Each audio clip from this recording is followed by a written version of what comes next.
Welcome to Sullivan Street, where we're going to talk about fan favorite album, maybe one of the most unique albums of all time, and the first official live recording by the Counting Crows, Across the Wire. But first, I will say hello to my co-host Chris Miggs. Chris, how are you? I'm good. I'm really excited to talk about this one.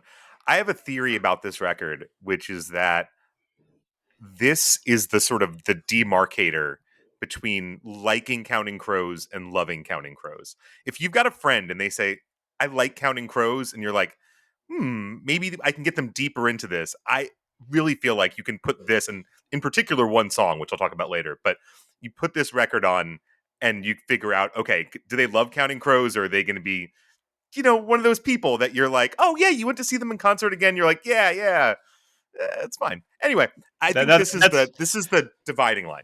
that sounds about right to me. I have had a number of listeners to the podcast write and said they're looking forward to this episode or they have opinions, and some, I'm not joking, say that it is their favorite Counting Crows album, bar none. So we'll talk about that. And also, hello to regular contributor, Counting Crows historian, Geoff Harkness. Jeff, welcome back to the program. Thank you. Always a pleasure to be back. Thank you. And we'll get his take and lessons learned and history lessons with Across the Wire. And we have two other guests to the program. First, entertainment journalist and podcast host Ryan McCaffrey. Ryan, welcome to the program. Thank you so much for having me. I just got done. I'm going to plug Jeff's book right here, Reign King: The Life and Music of Adam Duritz and Counting Crows. Just finished it this week. I bought it when I first heard Jeff's first appearance on the podcast to talk about the book, and made my way through this week. And great read. And as somebody that's been a super fan of the band for, since the 95, like mid 90s, there was plenty in there that was new to me that I did not know. So everybody listening to this should pick it up. It's a great read. Well, thank you. I'm sure Jeff appreciates that. I'll send the check out immediately. Right, it's on the way. Ryan, no, thank you. We'll hear more about this during the show, but one thing we always ask first-time visitors to the show, when did you become a Counting Crows fan, and what keeps you coming back to the Crows? So my quick Counting Crows origin story is that I never really got way into music until into my teens. And Counting Crows was just the first band to really speak to me. I don't know if I had heard Mr. Jones on the radio at the time in the car. And then I do remember my dad had August and Everything After, and I basically stole it from him and just started completely going down the Counting Crows rabbit hole. So that was around 94, 95 for me. So August had been out for a little while, and yeah, I've just never looked back. Their music has just always, it's really just always spoken to me on a level that really no other band particularly has. And it's just everything that the band has done is, I love how just unique every piece of music they put out is, every record, where, for me, Recovering the Satellites was like my high school album. This Desert Life was my college album. Hard Candy was another era of my life. And so, yeah, that's the long version. Sorry, I know it should have been the short version, but mid-90s for me, and I've been a fan ever since. That's exactly the kind of answer we're looking for. That's great. And I'm looking forward to hearing your take on the album and how the Crows have informed your journey in life. So the last guest today, music journalist Will Hodge. Will, thank you so much for joining. Awesome. Thanks so much. I'm super stoked to have this conversation. Across a Wire is not only probably my favorite Counting Crows album, but I think it's not just one of the best live albums of the 90s, but probably one of the best and most innovative live albums overall, which, we'll get into it. But I'm pretty excited to have this chat. And Will, what about you? How did you first become a Crows fan, and what keeps you coming back? So August came out when I had just started like 8th grade.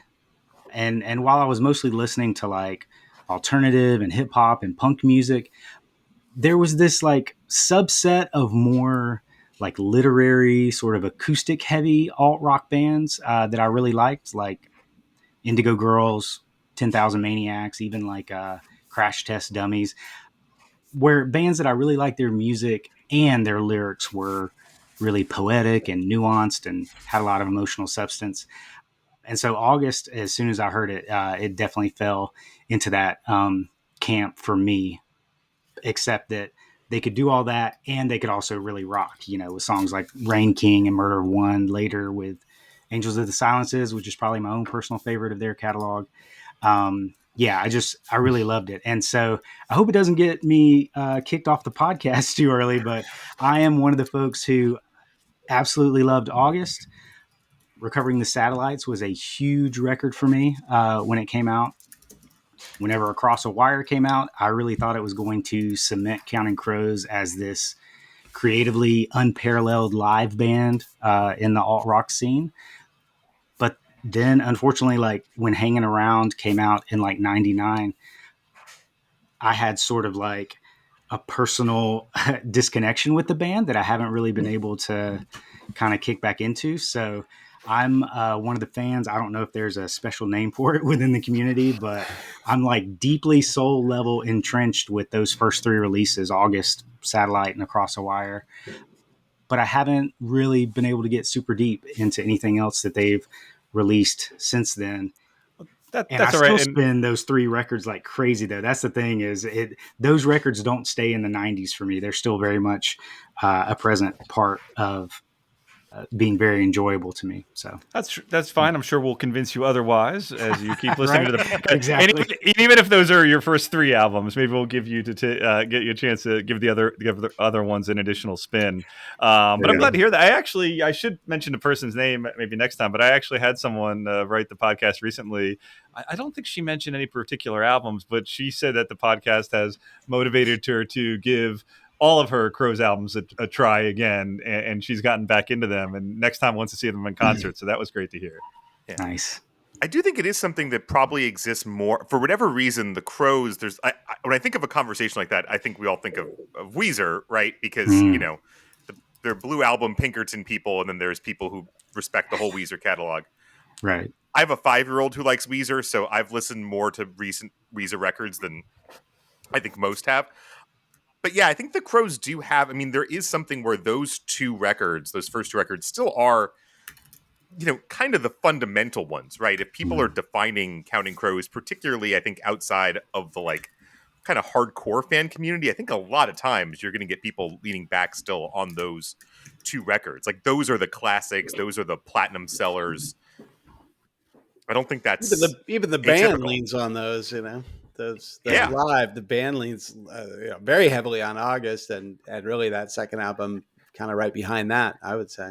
So, and you don't have to talk about it too much, but I will say that we have to give you, if somebody's listening and they can say, well, this guy's a mild fan, but I will also want to say that Will had the opportunity, I think it was recently too, that for your writing and music journalism, you had a chance recently to interview Adam and T-Bone Burnett, the producer of the first album.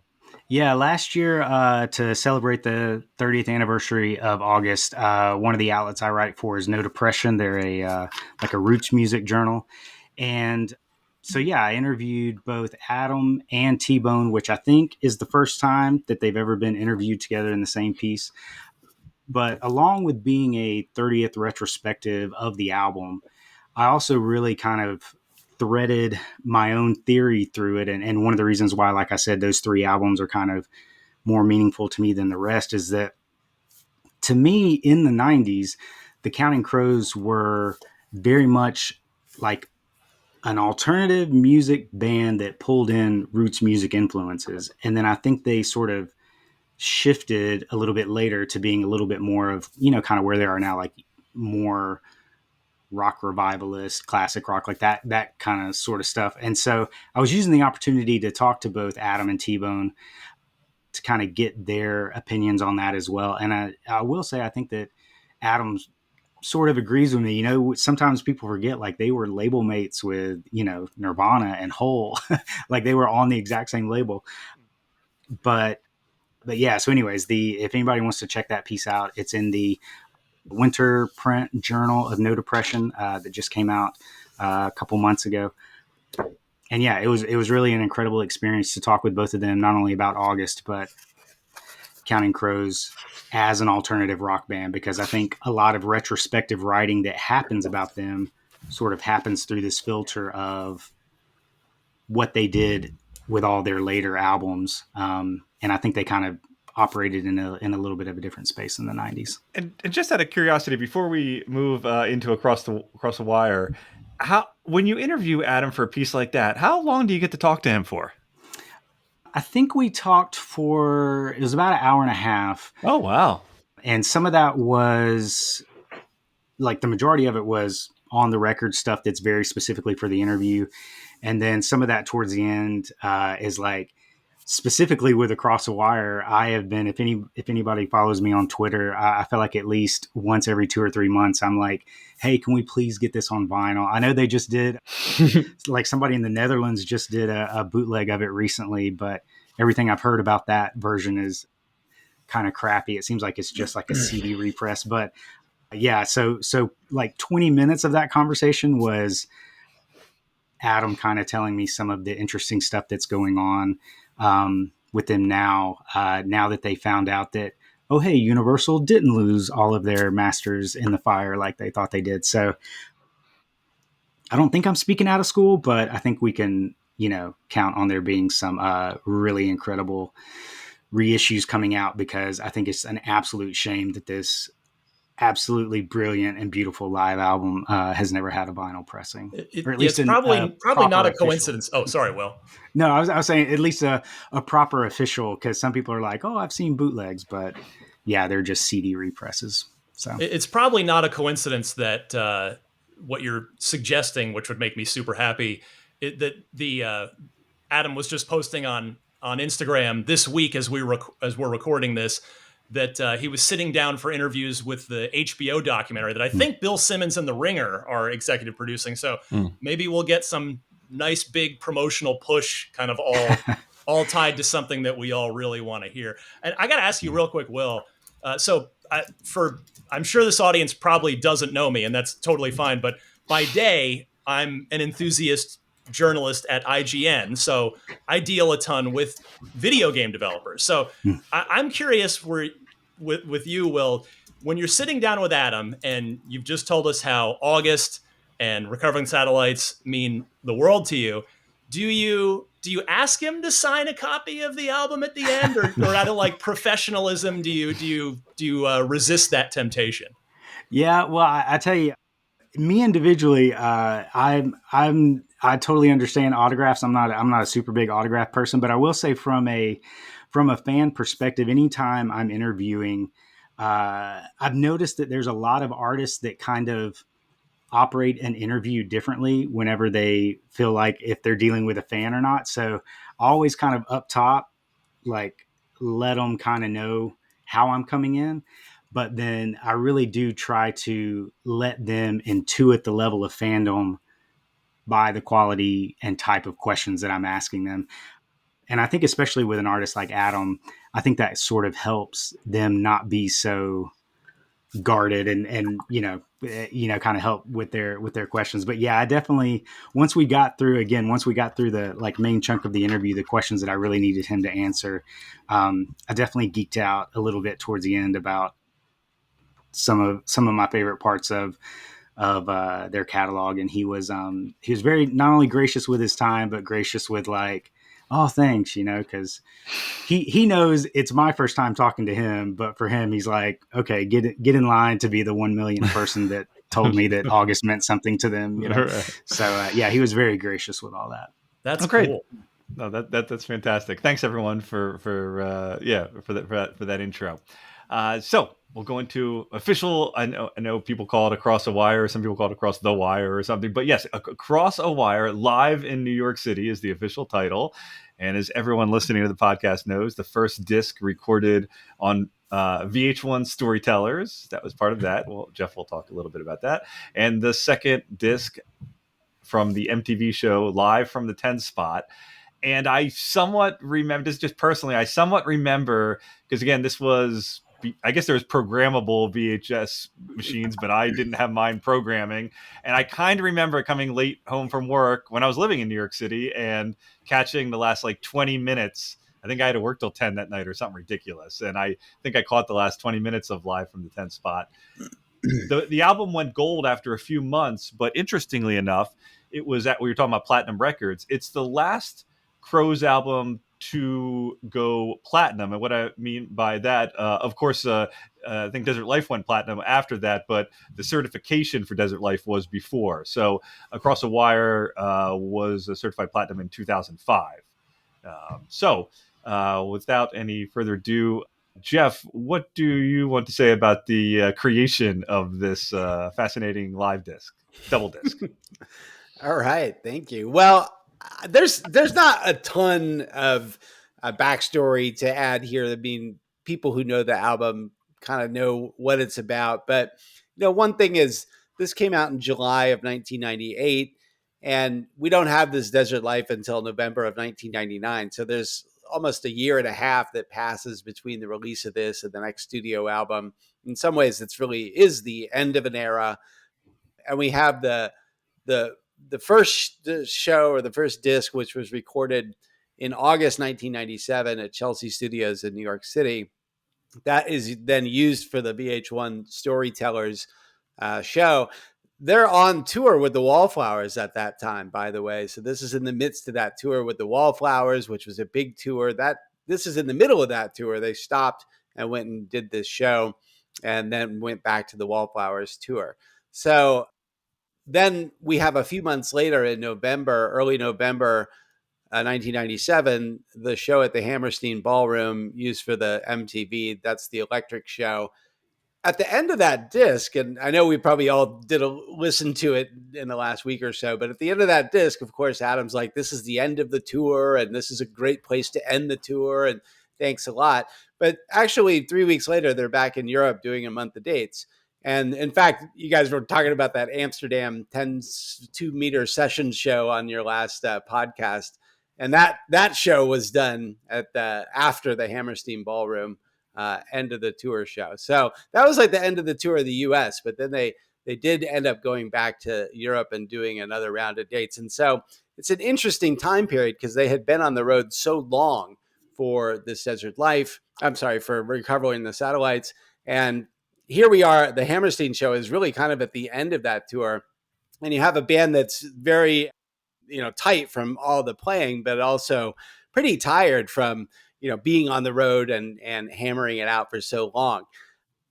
As you said, the album quickly went gold. This is a double album, so that means 250,000 copies rather than 500,000. It's counted as sales of two, and then 500,000 copies sold, certified in 2005. So this is different in terms of sales than their first two albums. Not every fan who bought the first two albums went out and snapped this up. A lot of them passed on this.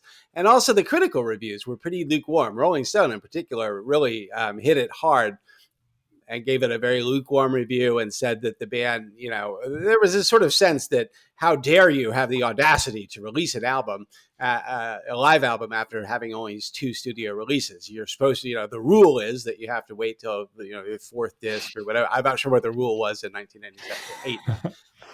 But they did get some critical knocks. And I think in some ways, this was one of the first times where this band that was so praised from their first album and largely on their second started to really have some serious critical backlash, sort of for this reason. And one of the things that went along with that, this was in Rolling Stone's critique, for example, was that they had associated so heavily with VH1 and MTV as part of this collection. Now, of course, we're in the 90s where MTV Unplugged and that whole era of associating with MTV was, had some status to it as well, but also they were kind of knocked for that association and even knocked critically for that association. So we also have, it's a live album. It's a live album from the second album's tour, which is an interesting time period for any band. And then we also have an unplugged album. So we can think about, we can talk about live albums and that we love and compare to that, or unplugged albums and compare to that. I'm always like, what is the purpose of a live album? What is the intent of a live album? What was their strategy? Why did they release this? What did they want us to take away from this? And I think very clearly they're releasing two different shows. They're releasing an electric and an acoustic show. So clearly there is some thought here. This isn't just we're going to put something together. And clearly, probably the record company said we'd rather have a single disc, but they wanted to do it this way. And then the last thing, I'm just going to throw this out. This is almost a non sequitur, but I was thinking as I'm listening to this, like, because I'm such a studio guy. I love studio releases, and so to me, that live album better be like, the most incredible thing I've ever heard, or it's just a companion piece to the studio piece, which I will always prefer. So, and not to say that I would that's always the case. And so I was thinking, can I think of songs where the live version actually tops the studio version? And so I'm going to throw that out there, kind of put it in the Rolodex. Cheap Trick, I Want You to Want Me is the one that instantly comes to mind because that was the hit. That's the one everybody knows is the live from Budokan version. And the studio version is not, I don't even think it was a hit. So that's all I got. It's not a lot. Oh, really? It's funny. Like Grateful Dead song. Just all of them. Anyway, sorry. No, it's funny you said that about because it's almost like what we said about the American Girls and the Diet Coke thing that this like 90s. And actually, Adam's talked about it in other podcasts. Like, you're not allowed to quote unquote sell out in the 90s, right? That was part of the thing. So maybe being affiliated with having, because it's also on the album cover or in the back, right? It even lists VH1 and MTV has their logo. Right. Yeah. Has there ever been like? Of course, there's been. I don't know of any, and again, I'm not as much of a music buff as most of you, where one disc was acoustic and one disc, electric, and then also that the acoustic is so, that of course we'll talk about this, that a lot of the songs changed. That's where I think that this is such a unique album. I think that second thing is a particularly kind of an interest. So the Grateful Dead have a live album called they have two live albums that are essentially the halves of acoustic and electric performances. So there's definitely like precedent of doing sort of the acoustic and electric thing. I don't think you have a lot. I mean, there are the same songs on a couple of these discs, which I think is a pretty rare thing in terms of saying, look, like we're going to put this like two versions of this song out.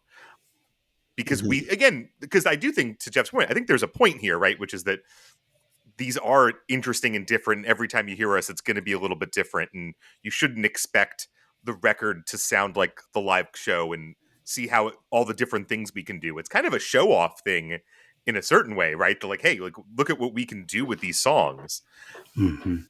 It is also interesting. I was just looking at setlist.fm. This is the most, 1997 is the year they've played the most shows, even over 94, even over other years. So they were really like, I think they're basically out from like January to December with like very few breaks. Like it's an insanely small amount of breaks. It's 139 shows that are logged, which is a lot. Yeah. I think there are 2 points about the acoustic versus electric thing that I think are kind of salient points. Number one, I think one of the closest companions that kind of happened around the same time is when you have, I'm a big Nirvana fan, and when you have their MTV Unplugged, and just like a year or two later, you have From the Muddy Banks of the Wishkah, they're certainly not placed together like Across a Wire is, but that is one of the things where you have sort of a similar time frame of a band putting out an acoustic and electric, but it's sort of different because while those two pieces together show the breadth of what Nirvana could do as a band, you don't see them digging into their individual songs in different ways, which I think is one of the Counting Crows' most impressive pieces of their legacy. Is I feel like they know the like DNA level opportunities that they can take their songs into more than practically almost any band in the world. And so that's the thing, is when you're like, yeah, there are absolutely some, I think it's like 4 songs that are on each of those discs that do not sound anything like each other, which I think is a really impressive point. And then to be a little bit of a contrarian, I would say about that whole connecting with MTV and VH1, I've always thought that this album would have actually been more well remembered and critically regarded if, instead of it being the double thing, if they had actually done an MTV Unplugged session as opposed to a VH1 Storytellers. I think their version of MTV Unplugged, with having sort of that cool cultural cachet, I think it would be talked about just like, Clapton doing Layla on Unplugged or Nirvana's Unplugged or things like that. I think that if it would have had a little bit more of that sheen on it, I think that folks would have been able to see really truly how impressive it is. But I think that, as I've heard, I think it's like Rob Harvilla calls VH1 MTV for moms or something like that, in his 60 songs from the 90s podcast. I think that's I think it's an interesting point, because it's like that VH1 MTV acoustic electric, that dichotomy makes for a really cool narrative to contextualize this album. But I think it also hurt it in some ways, and it also, with a slight tweak, could have maybe even improved on it in some ways, at least in the cultural reception of it. And Ryan, I was just gonna. Does it say something to me though that I was a teenager who liked VH1? Is that like a weird? No, I was mature. Maybe that's the answer. I was had awesome music on it. One of the things that jumped out at me throughout reading Geoff's book, and how he checks in on the sort of critical reception to each album, including Across a Wire, and you guys are touching on it here, that just like, again, I'm a critic by day. Yes, it's video games. It's a different medium. It's not music. But like in my entire 21-year career, we've not myself or whatever outlet I've worked for has ever reviewed a game based on the artist, the developer rather, or the publisher, these outside or whatever, things. It's something. It just drove me insane about all the critical backlash as the Crow's career went on. As I'm reading through Geoff's book about, Eric, you mentioned the Diet Coke thing that comes up in Geoff's book as well, and it's like all these outside things that just, like in my world, we review the game. Like, what's the game like, and what nothing else. I guess you can subjectively attach anything else you want to it, and certainly reviews are subjective. There's no such thing as an objective review. An objective review would literally just be the song list of the album. But it's just wild to me that this Across a Wire would get panned because they associated with VH1 and MTV. It's like it completely blows my mind as a critic in this other tangential area that this was the thing. But it comes up over and over throughout the Counting Crows career, and it just infuriated me every time I would read about it in Geoff's book. Ryan, I do think they prompt some of that though, in the sense that they're, I don't know, there's a purity that Adam sort of, I think, used in some ways to market, especially in that early period, right? And so there's that tension of, I think some people got overly like, well, you're doing VH1 and MTV, and it's like, yeah, they're the music channels. We play for the music. We're a large popular band. Like, this isn't. It's not a purity thing to go do a MTV, a set. But sometimes I think there's that little bit of people like attacking because of that sort of sense that they're supposed to hold themselves to some weird, like, perfect standard, which I don't think was ever really the intent. It was more just like, hey, we're just not going to do things that we find distasteful.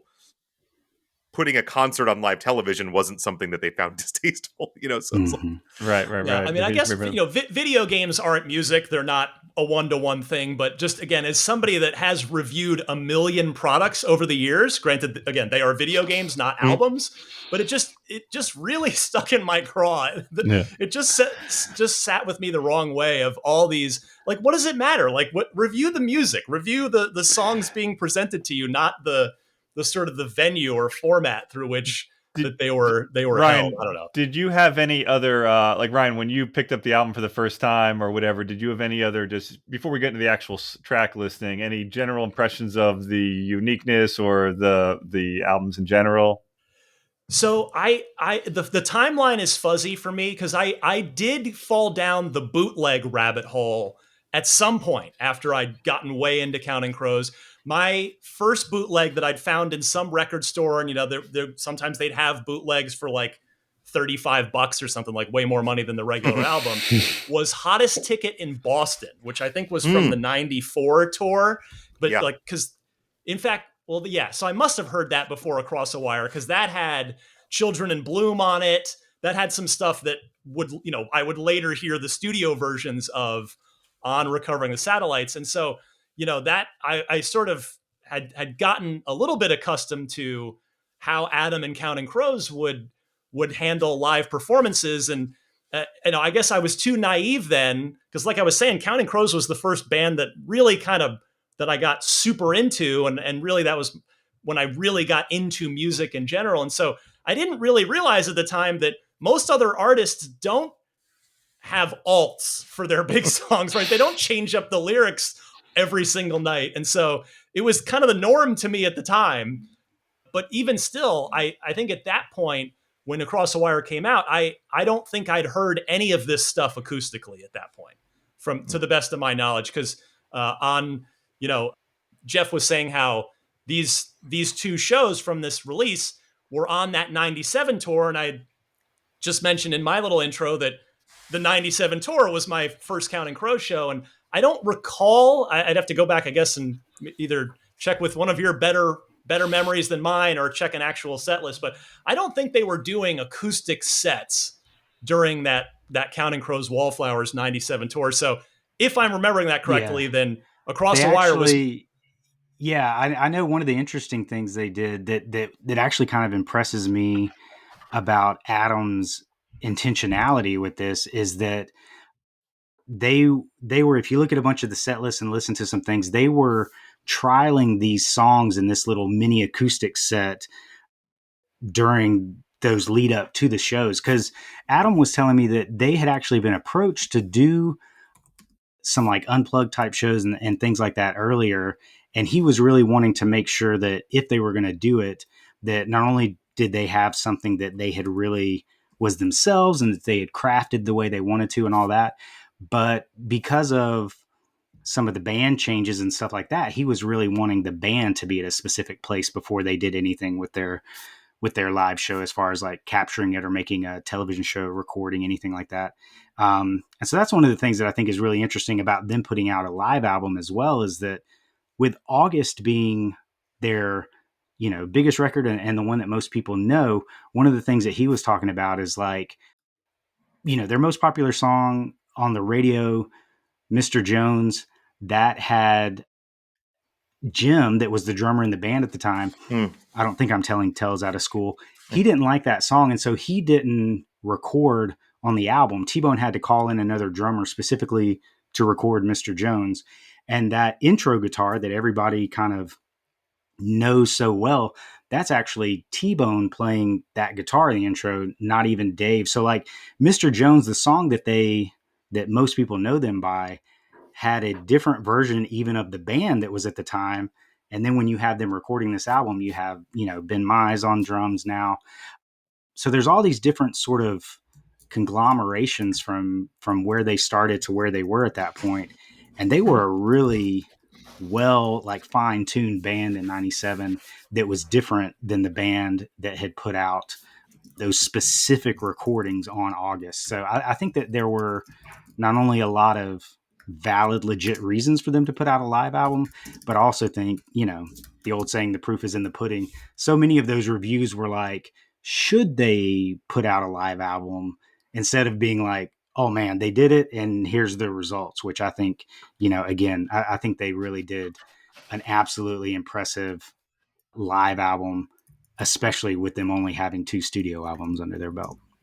And it's funny that what you've said about either the quote unquote audacity of them to do. I joke that Chris, it's only this and the fact that they mention, as I've said before, that they mention Counting Crows in Murder of One in their first album, right? They self-reference themselves. Which one was the biggest audacity? Had the biggest. Right. But the liner notes, and Will was talking to me earlier off the record today about reading the liner notes, written by Bill Flanagan, who I've said to Geoff off topic. I think that he's the one who says this is my favorite band, Counting Crows. I'm pretty sure that's right. Yeah. But they kind of head that off in the liner notes where he kind of goes, yeah, I know that this is not normal, but this is why, because Counting Crows are such a special band and they did it such a special way that it makes sense with them. So I did. So I guess they kind of think about that a little bit. I just had one or two other random notes. I had always wondered, but I realized a year ago who it was, but I had always wondered for years who the rant in the inside CD, when you open it up, they have photos of the band and little newspaper clips, and there's the one, I think, what is it, upper corner of the right side or something, but there was the one kind of person that's not a band member, and I said, well, who's that? But it is, I'm almost positive that's Irish tour manager Tom Mullally, right? Is his name, right? In the one photo, because they're like, who's this red-haired guy with glasses? I don't remember him being in the band unless Matt Mullally cut his hair and dyed it red or something like that. Who is still with the band to this day. And actually the live album, if you read Adam's liner notes, he dedicated, and that's why I'm 99% sure, 100% sure it's him. They said that the album's dedicated to him. And again, still with them. And Adam's liner notes mainly talks about, in a funny way, who plays a lot of the instruments, which I think is actually pretty cool. Another piece of trivia, which we're almost done before we get into is about the cover. Like, what is that? So, where they have the telephone wires and the Statue of Liberty, that is not just based on, it is a portion of a real photo called Statue of Liberty from Caven Point Road, Jersey City. It was photographed in 1967. I try to look to see if you can still have that view now, and the answer is no. I think there's a park and buildings there. Yeah. But there's two fascinating things. Yeah, no, I think it's more industrial, and plus there's a park. But the two random things is, one of them is that if you actually are interested in seeing that print, it is available in the Buffalo Art Museum in Buffalo, New York. You can go up there. I gotta go. My wife's family is from Buffalo. Next time I'm up in Buffalo, the Buffalo Art Museum. Yep, it's called the AKG Art Museum of Buffalo. Yeah. Okay. But I got things to do now next time I'm up there. Besides eat donuts and get some buffalo wings or whatever. But what I found was so interesting is, if you notice on the cover, there's a little sign of Across the Wire, and it says, like, on one of the poles, and I always thought it was computer generated, but no, it was actually there, I guess, that it says like no dumping on one of the telephone poles.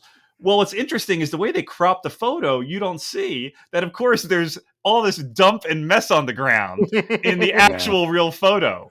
So they kept the no dumping sign, but then they removed the part. Maybe they just didn't want to have that in the album cover. But, for the social commentary, that part was taken away. I'm not sure whose idea it was. I'm guessing it was Adam's idea to have the photo there. But I always thought that was kind of interesting. Chris, I'm really hoping. Sorry.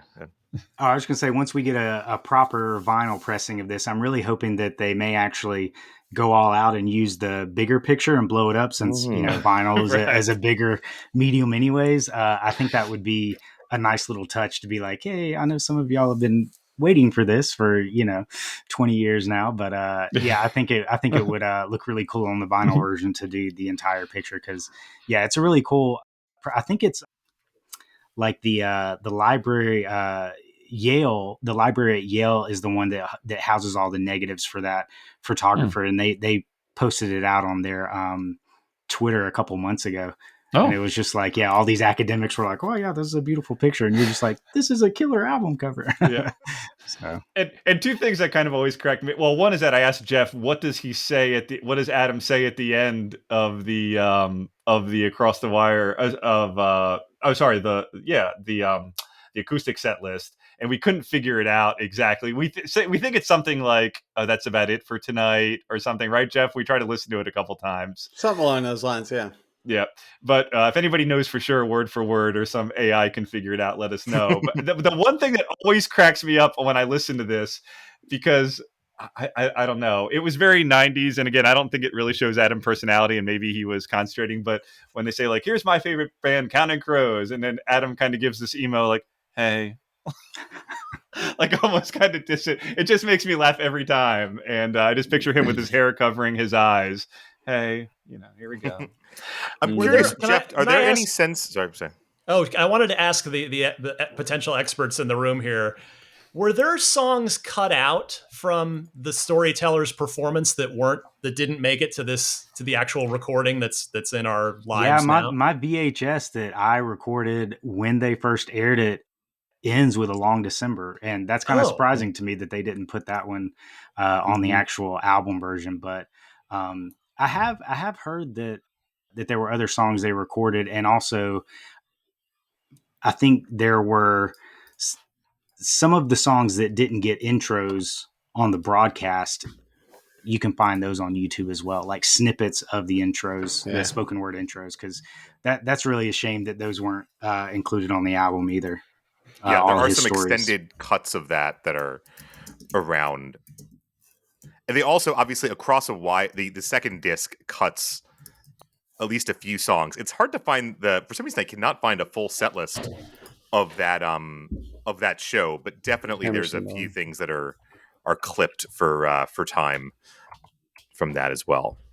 Oh, the actual last thing, and then we were going to get into, we actually together and anonymously ranked our favorite songs from disc 1. So that's where most fans kind of focus their attention because it's so unique. Disc 1. We also are going to talk about Live from the 10th Spot, like we talk about a lot of the shows.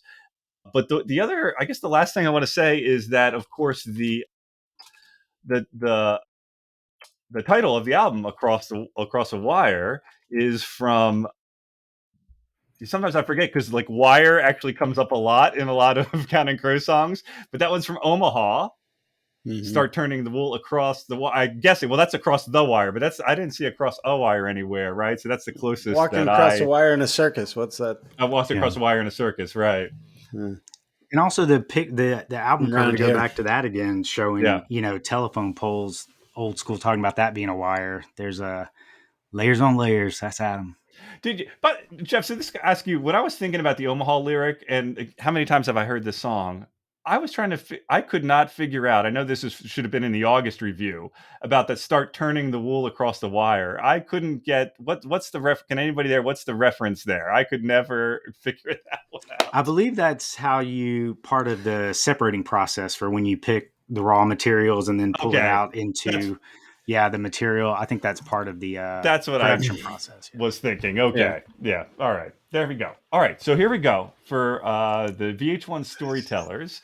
And we had to have a clarification, but it is true. We are including Chelsea, the hidden track, which I forget, which we still laugh about hidden tracks in today's digital. And I forget how long the gap is. I actually wrote it down somewhere, but I don't have it in front of me, that there's a few minute gap between songs. And Chelsea, Geoff, was from the Recovering the Satellites recording sessions, or no?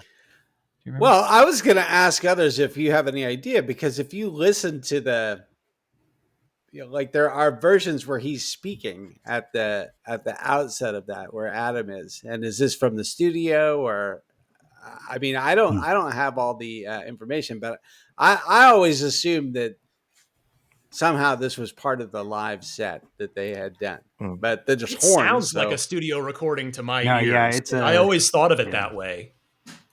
Yeah, I it's thought a it was studio recording. An add-on studio recording. Yeah, but it may have been recorded after. It does sound a little different than anything else on satellites. Like the tone of it just sounds different. So it feels like something that might have been just recorded later. Or that's true.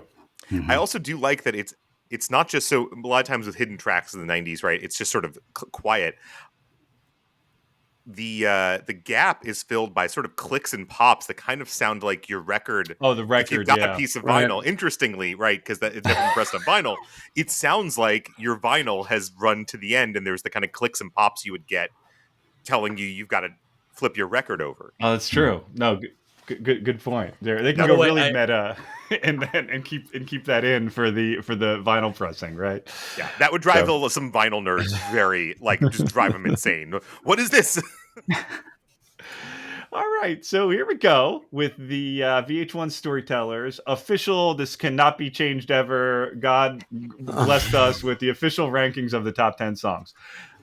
So here we go. Coming in last but not least, number 10 is Chris's general fan favorite, maybe not for this version, was Mercury.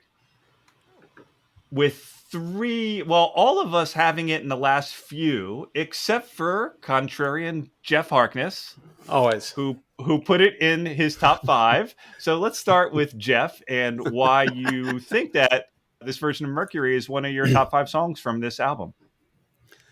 So yeah, I'm always the one who throws everyone's rankings up, and my rankings are always very weird. So first of all, I love the song itself. Mercury, it's definitely high on my list. When we did the Recovering the Satellites one, I think I had it ranked pretty highly on that as well. So one, I really like the song. I think this is a faithful rendition of it. It's not radical. It doesn't radically sort of reinvent the song. It's more of a straight ahead, faithful rendition. But also, I think it demonstrates something about the Counting Crows, which is that often what they're doing on these studio albums is playing the song live. And so this is sort of like, when you go back and listen to this compared to the studio version, it's like that studio version probably sounded a lot like what you're hearing here. You know, these are the actual musicians right here in the room making this sound. And so to me, it's a great song. And then hearing them reproduce that, it's like, this isn't a studio gimmickry. This isn't overdubs. These are, a bunch of musicians sitting here making this sound together. And so to me, I just love the song, and I love the execution of it here. Anybody else have any thoughts they want to share on Mercury? Well, I had it number 7. I love the song. I do feel like, I think what brings it down for me is that it's not a rearrangement so much. Yes, I think exactly. to me, like, the reason why we're ranking this disc and not ranking the other one is really, well, this is a different album. It's got a bunch of songs that we all know and love, but this is really a different record than anything that we've talked about before, anything that's come before. Whereas Mercury is pretty much an acoustic song on the record. It's an acoustic song here. It sounds great. Adam sounds incredible. But yeah, it sort of didn't sort of shoot up that list for me for that reason. And I'm probably pretty high on that song. I was actually curious, Geoff, do you know, was there any implication that there were any overdubs on this record? Because Adam sounds incredible. Well, yeah, kind of all the way he through vocally. He overdubbed. sounds amazing. Yeah. He talked about like overdubbing some harmonies on Long December, for example. So yeah, I mean, there's some overdubs, but a lot of the takes were done live. They comped some of the vocals. Oh no, I mean for Across a Wire. Oh, Across a Wire. Yeah, I don't know. I mean, I can't imagine that they overdubbed anything onto this unless they did. Yeah, I can't. I will say one of the reasons that I think, to your point, Chris, that his vocals on Mercury might even sound a little bit better than some of the others is that I'm in your camp, Chris. I ranked this one low. It was number 8 on my list specifically because it's totally fine recording, but it's very similar to the album version. If I give it some positives, I do think it's cool just to show a little bit of the just multi-instrumentation of the band. You've got Dave playing dobro instead of normal guitar. You've got Charlie playing harmonica, which is cool, which means that Adam moved over to the piano. So I think you're hearing his vocal from his vocal mic and from the piano being mic'd. And I think that's one of the cooler things about this version of Mercury, even though it is very similar to the album version, because it's Adam playing piano and not Charlie. He does a little bit more of that sort of like tension discordant playing between some of the verses that, Charlie is just like a fleet fingered melodic genius. And I like it sometimes when Adam is like, these notes don't normally go together, but we're just going to throw this guy in here to put some emotional tension. So yeah, I'm in the same way. Those are some of the positives about it, but I also was like, the way of trying to work the rankings, it's very much you can put on satellites and get almost the exact same thing. Yeah. And that's what I had it at Right. number 10. You guys covered a lot of it, but for me, I think it's Mercury would rank, like, as I'm listening along to when you guys did the episode ranking, Recovering the Satellites, Mercury would be near the bottom of my RTS rankings. And here, given that it really didn't change too much, it just found its way pretty easily to the bottom of what is a great top 10 list, where we should all, I think everybody knows we love all these, but yeah, this was at the bottom for me. Okay, great. And I'm similar reasoned, and it's similar reason why my number 9 ranking, or the number 9 song, how I ranked it, which is actually one of my favorite songs on the album. So our number 9 was Ghost Train. And I was similar, that it didn't change too much. I had it number 7. By the way, Mercury, that's actually one of my favorite versions of Mercury, even though I had it number 10. With Ghost Train, one thing that impresses me about Ghost Train, I still think it sounds a lot like the way I don't know, it sounds like a train is coming while the song is being played. And I think I was more impressed about that showing up in this live version than the album version. But so Geoff, this is one that I kind of agree with you a little bit, because also Contrarian Geoff had this in his top 5. So Right. I'll go to Geoff next. Yeah, I had this at number 5. I thought this was cool because, one, it was the most sort of electric sounding song on this first disc. And I just liked the kind of shift in direction and the change. Matt Malley, you got to give him credit. He's very key to that song and does really great work on there. And I think in some ways it kind of carries things along in some cool ways.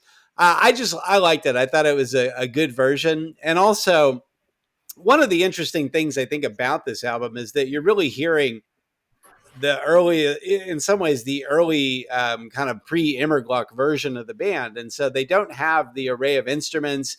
You're hearing a more stripped down version of the Counting Crows than we've heard in a long time.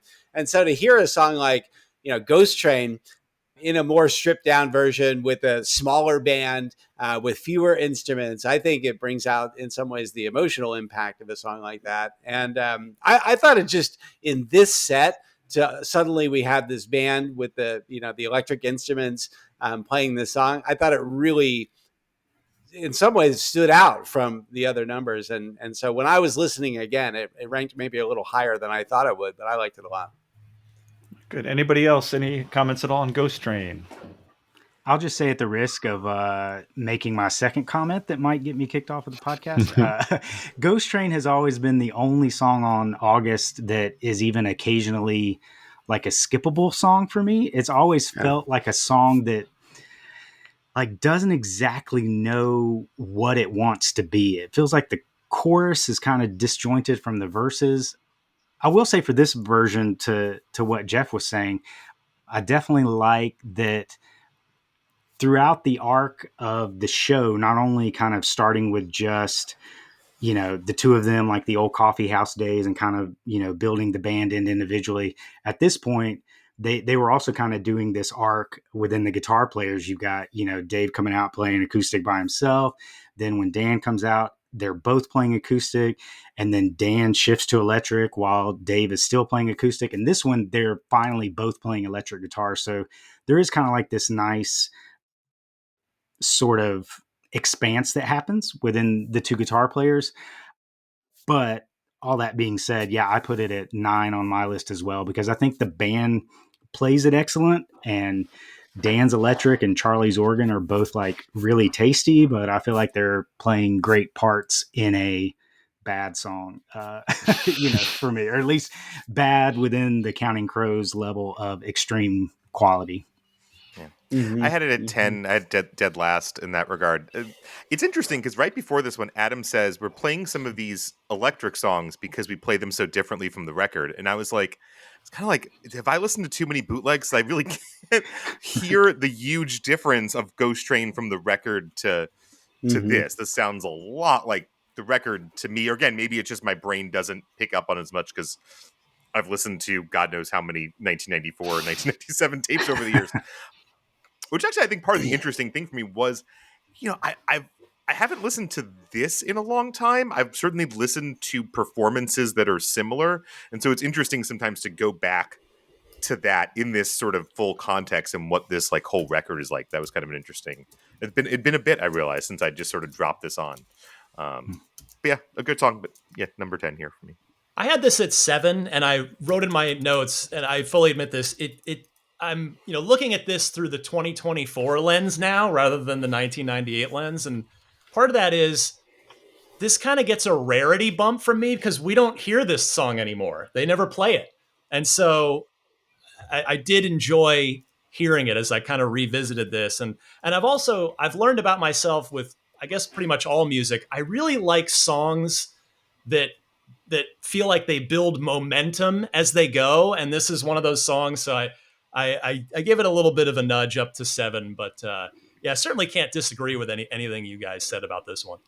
Yeah, Will, you really are bringing home a point that I mentioned, I guess, on episode 2 of Sullivan Street, which is Ghost Train might become a litmus test to whether I invite people on the podcast or not. So I did not ask you ahead of time because it came to the Ghost Train versus Time and Time Again battle that Chris and I always go through. But Well, you're I'm glad right. it's not a rule yet. I would have definitely, the bouncer would have kept me from coming in. That's for sure. But you're right, Ryan. I actually had the same feeling that, like, when they brought back time, I said this earlier, but when they brought back Time and Time Again this year, I was actually thinking that this is really special, but I'd like to hear Ghost Train.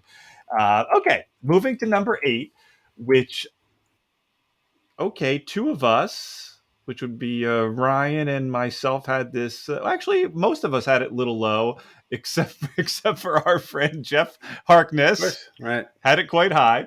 Just doing my part. And this would be, I think there's 1 or 2 we might agree on, and this would be one of Counting Crows' classic songs, which is Round Here, but number 8 on the Storytellers, which kicks off the Storytellers. Right. And I'll just say very quickly for me, I've kind of said before my thoughts around here. Again, I just think it wasn't as good or special as the top 7. That's really it. Although I did get a little nostalgic hearing him say in the beginning, "Hey, this is just Dave and I." And that kind of brought me back to where I heard that song originated, right? Them playing at a bar, just the two, maybe, right? It might have started with Himalayans, but when Counting Crows started, that it was just Dave and him, playing at the bar. So I thought that was kind of cool. So Ryan, let's go to you. I'll get to give Geoff a quick break. You can think about why you ranked it so high.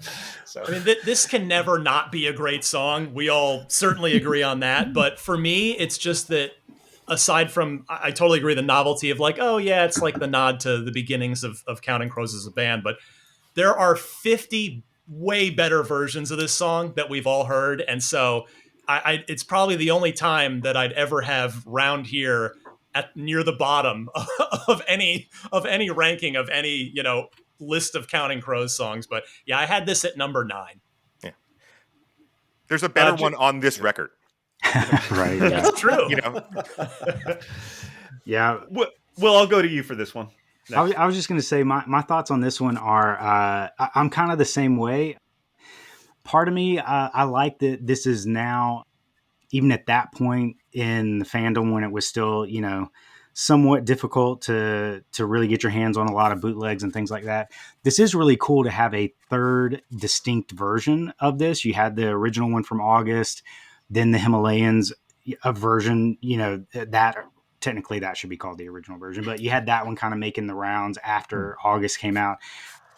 And then now you have this acoustic duo. However, that being said, I really only like this song for what it does in setting up the show and setting up the album, because I think it's a perfect contextualization to create this narrative arc. And again, all the complaints about should a band with only 2 albums, should they have put out a live album? You can tell this is one of the touches where it's like, hey, we're really going to do something interesting and tell a story with this live album that we're doing. But I have literally I've never just been like, man, I really want to hear the acoustic duo version of Round Here just by itself. It's only within the context of the full album that I'm like, this is the perfect way to start off that album, but only if I'm ready to sit down and listen to the album all the way through. Chris, did you have anything to add before we get to Geoff? And who would I say? Oh, Geoff had it ranked number 3. Yeah. Yeah, number 8 is, again, same reason. I think it sets up the album nicely, but I don't think this is a particularly memorable. It's not the version I turn to when I want Around Here. All right, Geoff, what about you? This is the best version of Round Here that's ever been recorded. All right. Or performed. Okay, so you guys are all done trashing Round Here now? Have I got that? All right, good. Just wanted to make sure. Is there anything else negative you wanted to say about this Round Here, the great Counting Crows? No, I'm kidding. I think the reason that you guys don't like it is maybe one of the reasons that I like it the most, which is that we are going back and seeing what this looked like back in those coffee shop days, and you don't get any other sort of look back like that. So here we have, I mean, Charlie Gillingham describes seeing these two guys playing this song in a club and what that was like for him to see that, and how he saw like nobody's getting this. I'm sitting here watching them playing Around Here and going, oh my God. So like I'm taken to that moment. They talked about how they played this, at that the big Hollywood showcase show where they got on the showcase and they were sort of nobodies, and it was just the two guys. Once again, they couldn't get the whole band on the show, so they just sent out Adam and Dave to do this song, and again killed it. So to me, it's like this is such a special song for them, and to hear it in this sort of incubated version, I just think is so special and cool. We don't get this anywhere else. And as many great versions as there are out there, and electric versions and all that, I think to me, it's so cool. I do love, I mean, Will sort of hinted at this too, how in some ways they're aligning themselves with the great tradition of like the Talking Heads Stop Making Sense, where we're going to start with the most stripped down version that we possibly can, in this case with just one guitar and a voice, and then we're going to slowly add pieces to that. And you see them doing that when they bring in Charlie, in for Have You Seen Me Lately? So you see sort of a nod to that tradition as well. So is that the penultimate version of Psycho Killer? Actually, it might be. But Yeah, that might be but there's some great electric versions of it too. Does that diminish David Byrne's opening of that concert and that album? I don't think so. I really like this moment for what it is, and for the history and everything that did come after this song. It all came down to this type of performance of this song is what made everything happen. And so to me, it's very, very special for that exact reason. But there you go. Yeah. I will say that's the most on-brand thing, Geoff. Like the Counting Crows historian going to bat for the history aspects that's what it is. Of a specific song. I love it. Yeah. Also, right. by the way, the Stop Making Sense discussion, I can't not imagine Adam in just like a gigantic long sleeve t-shirt. Like just but he wouldn't be a suit. Right. Like 90s Adam would be in a long sleeve t-shirt that's down past the long shorts that he's wearing or something. It's just a full. If he would have walked out on Storytellers with a boombox, I would have ranked it higher. Hey, but, there you go. I love it. That's great. No, thank you, Geoff. I do appreciate and I still had it low, but I agree with your thoughts about the importance of that. All right, so moving historical to significance. Exactly. Moving to number 7, which was interesting because the ratings were kind of all over the place. I guess the most interesting is a selfish thing, which is that for those that listened to my Recovering the Satellites review, it was one of my favorite songs, but I actually put it number 9 out of 10 here, which is Counting Crows' Catapult. Again, for me, slightly above Mercury. I love the song, but this is just not my favorite version. I didn't have too much else to say. I still like it, but I love the concert version and the album version. Let's go to a couple. Well, one person had it. We'll start with Ryan, who had it the highest as number 3. Yeah.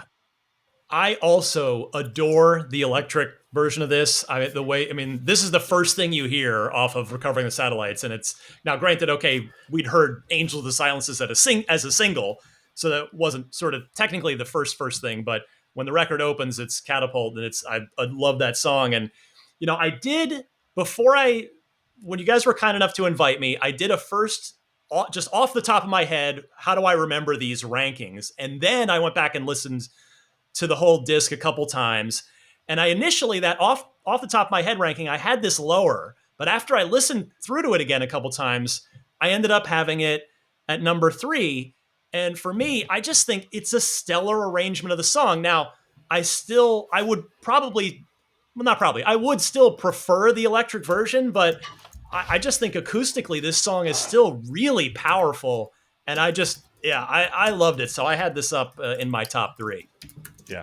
I'll go to Geoff then, but I do want to say that gosh, it sounds silly, but I almost like the way they played it. I guess it'd be in the arrangement. I can't put in I almost thought it was one of the best played songs on this album, just as far as their, I don't want to say musicianship, but yeah, the way they played it, I thought was almost the best. That's just where it ranked to me. Geoff, let's go to you.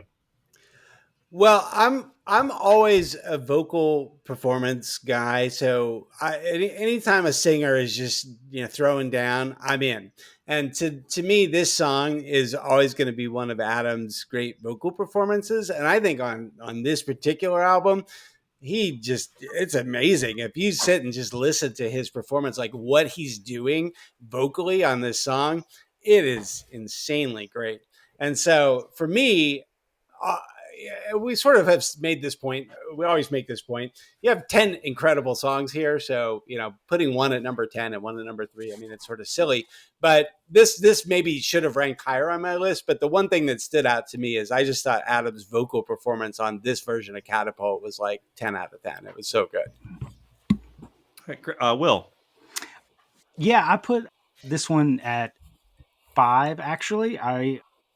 I really enjoy this version of it, especially not just that Dan is playing a banjo, but the way he plays it. It's not like a typical 4 or 5 string banjo that, is kind of tuned properly. It's like the 6 string guitar version of a banjo. So he's essentially playing a guitar, but it's, it has the steel strings and the drum of a banjo.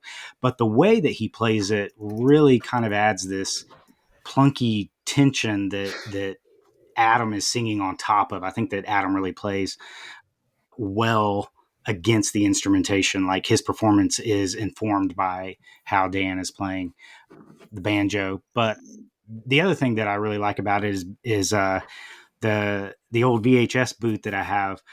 I remember the story for this one. He mentioned, how the death of Kurt Cobain sort of affected him. And I kind of like that for a couple different reasons. And once again, why I wish the stories were a part of the album. Not only is it a nice little time capsule of showing that even though this was recorded in 97, broadcast in 97, put out as an album in 98, still kind of a reminder of really how much the death of Kurt Cobain, like how much that shadow was still incredibly felt in the alt rock scene, even that many years later.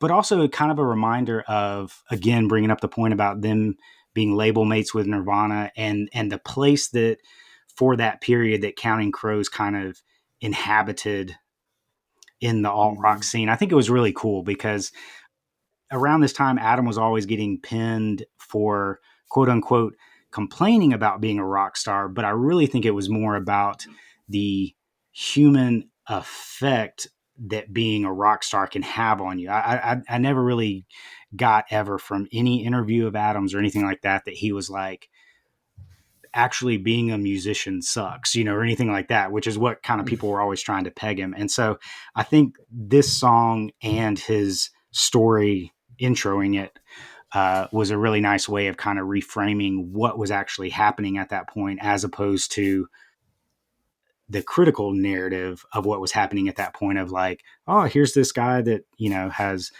a multi-platinum record under his belt and is playing all these incredible shows and, is somehow complaining about this incredible hand that he's been dealt. And I think this was one of the great examples of showing how misconstrued that public narrative actually was, that it was really just about the effects of rock stardom, not complaining about being a rock star.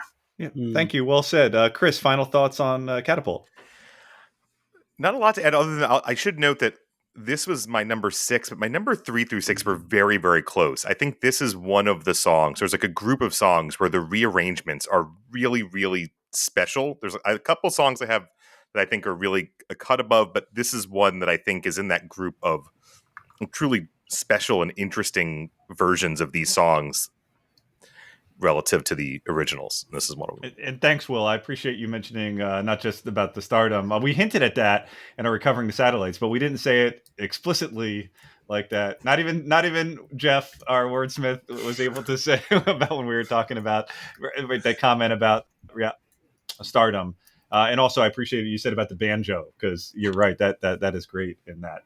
Okay, number 6, which I would argue was our most, I don't say contentious. Anyway. I want to say it's somewhat contentious, which is interesting because I would argue that even to this day, the live version of this song is contentious, which would be Anna Begins, number 6, where 2 of us had it quite low on the list. 2 of us had it, one had really high and 2 had in the middle. And I'll start with me. I had it number 5. I like this version. I am gone on record before as saying that I love the studio version, but I also have no problem of, I think this is, I guess, the birth, unless I'm listening to it wrong, I think this is kind of the birthplace of this kind of, at least that's the first I heard of this kind of electric rearrangement that they still kind of play this way today. And I also like this version a lot. I like the song. I just thought there were 4 songs better on the album. So let's go to Ryan, who had this fairly low.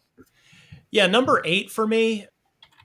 Love the song. For me, it's what Geoff was saying about just top-notch vocal performances. You can feel the emotion just pouring out of Adam on this version, and that's what I love the most about it.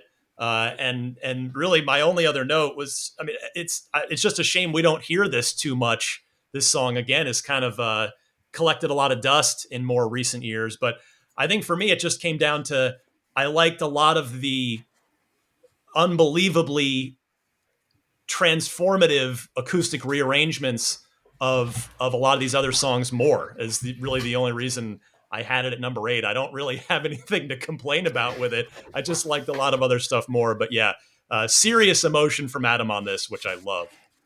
And Geoff, I'm going to go to you, and you can say how you had it ranked, which was quite high.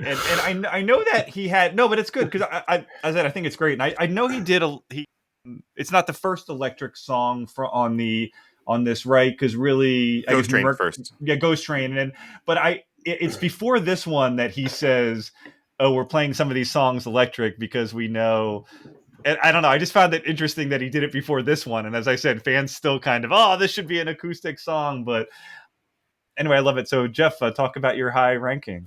This is my number 1 on this album. So, first of all, this is my favorite Counting Crows song. It always has been, and it still is. So, I'm always going to have a soft spot for this song because I think it's to me, it's my favorite Counting Crows song and has been for their whole career. I still think it's their best song. Can't tell you how many hours I have spent listening to live versions of the last 20 seconds of this song, the part that starts with she's talking in her sleep and goes to the end of the song. Particularly, how does he approach the every word is nonsense, but I understand.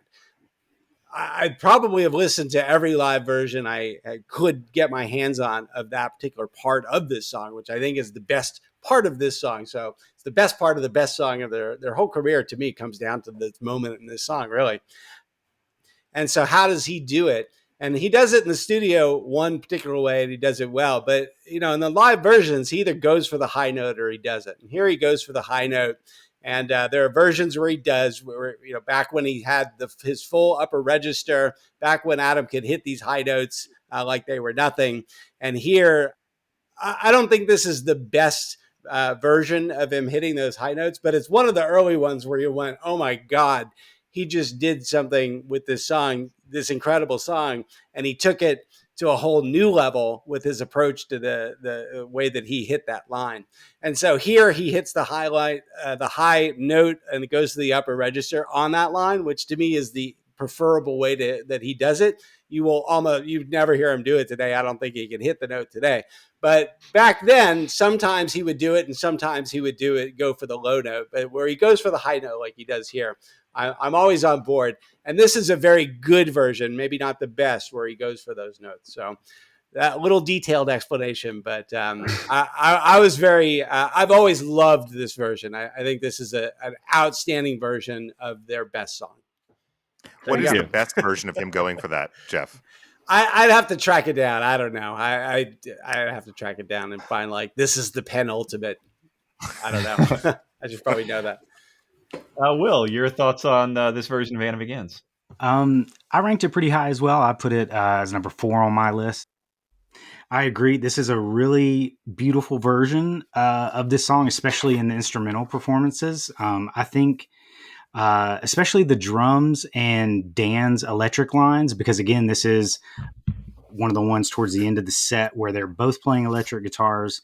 Matt has switched over to an electric bass from the stand-up bass. Ben's playing the full drum set instead of the, kind of little broken down, just snare and kick set that he was playing. But specifically the drums and Dan's electric lines, they are they're sparse, but intense in the sense that they're not overplaying, but every note and every hit feels really deliberate and intentional and kind of gnarly. And also, as far as Adam's vocal on this song, there are a couple really, really awesome line deliveries where sometimes with these alts, sometimes he'll go into a completely different song, sometimes he'll change the lyrics, sometimes he'll change complete lines or just one or two words. But sometimes he'll sing the exact same words on the album, but the way he sings them is different. And specifically the line deliveries on this song, where he almost sarcastically kind of speaks that as long as this is love line. And then he has that almost desperate sounding way. He says, I don't get no sleep, man, I never sleep. You're God, you could fit, even if you didn't know his story around this time, the way he says, I never sleep. And then he also has that, when we're talking about the emotion, he has that sort of subtle voice crack that happens when he sings Her Kindness Bangs a Gong. That's just really, really nice. I mean, this is literally just a open a vein, let it all out. And I think that, again, one of just the incredible legacies of this band is it's not just Adam that is complete emotional improv every night. The band is somehow able to support and meet and encourage without anyone missing a step or overstepping each other or anything like that. I have the antenna they have to support what he's doing vocally is really, really one of their biggest legacies, I think. Very well said. Thank you. Chris, final thoughts on Anna Begins, the VH1 version. Oh, listening to Geoff and Will talk about it, maybe I should have ranked it a little higher. I had it lower. Again, there's just things I know they love more on this record.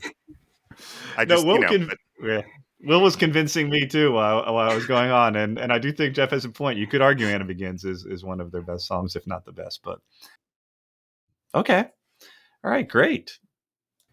Which leaves us to the top 5 songs, the top half of our rankings, the official set in stone rankings of VH1 Storytellers, Counting Crows songs. And here we go.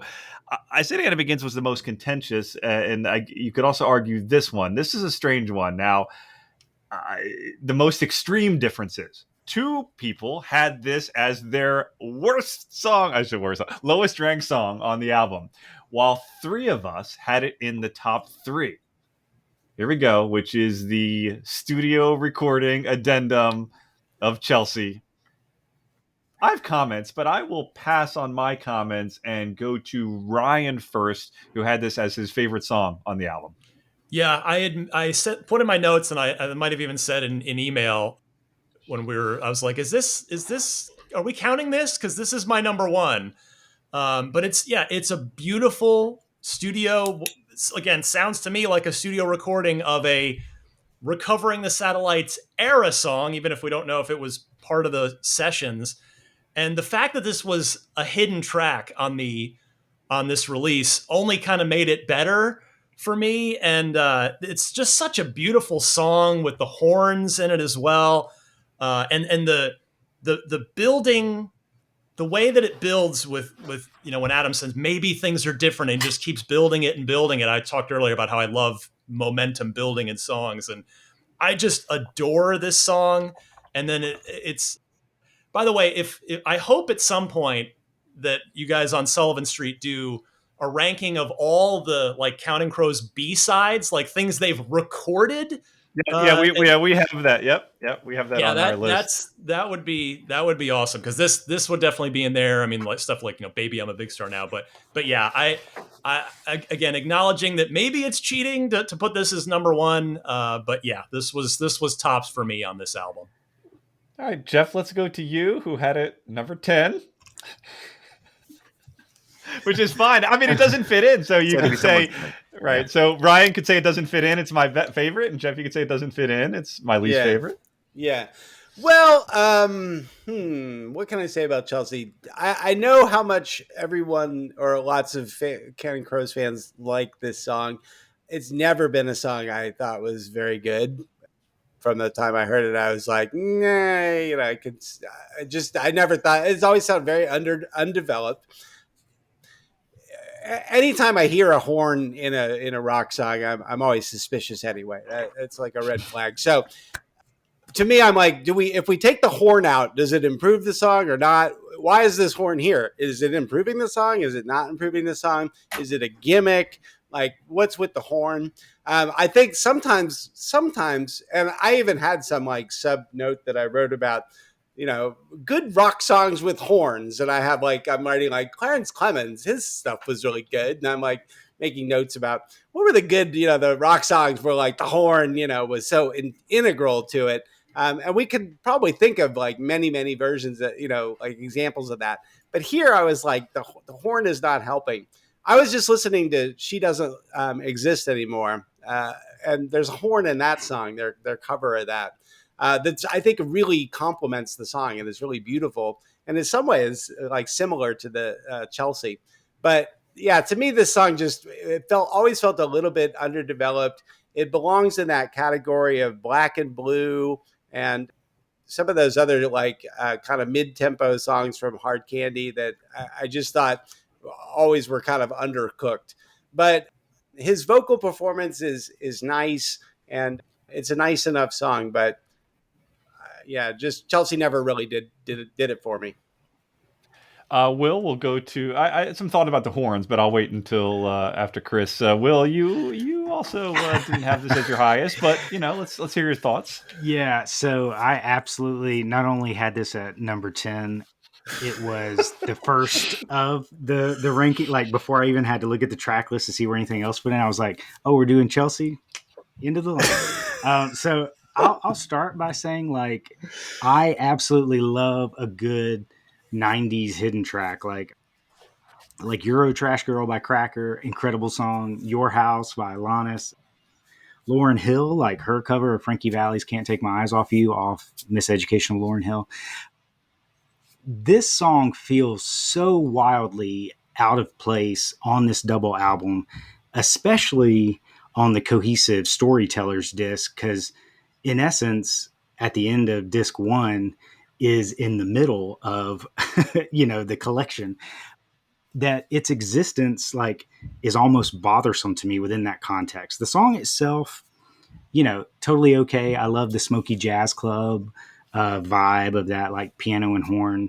And I do, Adam's voice is always great, especially this is his sort of hushed, weary vocal tone that I call Saddam Duritz. I love it when he kind of gets into this Saddam vocal. But I would have much rather have seen this. I've got a they didn't put it out in the States, but they put out in the UK a single of Mr. Jones from Across the Wire. And I would have loved to I should have pulled it out. I would have loved to have seen it as a B-side on that import single, because it had Mr. Jones and Angels of the Silences from the Storyteller set, and then that, like, 10-minute, almost 10-minute version of Round Here from the 10 spot. I would have loved to have seen it as a B-side on that single, and I probably would have enjoyed it or experienced it more. But where it's at in this album always feels like such a parking brake to me, just within the context of the album. It keeps me from being able to, like, give it its due as an individual song. So 10 with a bullet. All right, Chris, what about you? Thoughts on Chelsea? So I have this number 2. First of all, I feel the way it fits perfectly in this record is in the midst of 2 shows recorded in New York City. There's a song about New York City, right? And specifically about the architecture of New York and the way that makes Adam feel. And particularly, again, in the context of sort of Across a Wire, I think it's a very sort of evocative of that. I'm a horn fan, Geoff. I got to tell you, I like horns. And in particular, I think this is a genre of songs that are sort of, I think, underappreciated, or maybe not, depending on your perspective on them. But I kind of lump this with Miller's Angels, which we'll talk about more later on in this episode, I'm sure. And also like Good Luck, which is another sort of discarded song from this time. But there's this like kind of beautiful arranged like piano ballad thing that I actually think is really something I really like from the band. And I think is distinguished from sort of where they get to in Hard Candy with that kind of stuff. There's a certain type of song, again, that only exists in this period for some reason that I really like. And I just think it's a beautiful take. Actually, I will say one of my, I'm sure we will talk about Goodnight Elizabeth in great detail at some point in an episode of this podcast. I think one of my favorite versions of Goodnight Elizabeth has Chelsea as an alt. And that's a part of the interesting thing. This song has is a very, like, it was used as an alt once. I think it's just once. Maybe if it's 1 or 2, maybe there's one I'm forgetting. It also pops up on that orchestra show they did in 2005, which has never really been released, and but there are quietly bootleg versions that have floated around, and it beautifully sort of lends itself, I think, to that sort of orchestral arrangement too. I love the song. I had it high. I'm with you, Ryan. It's a great song.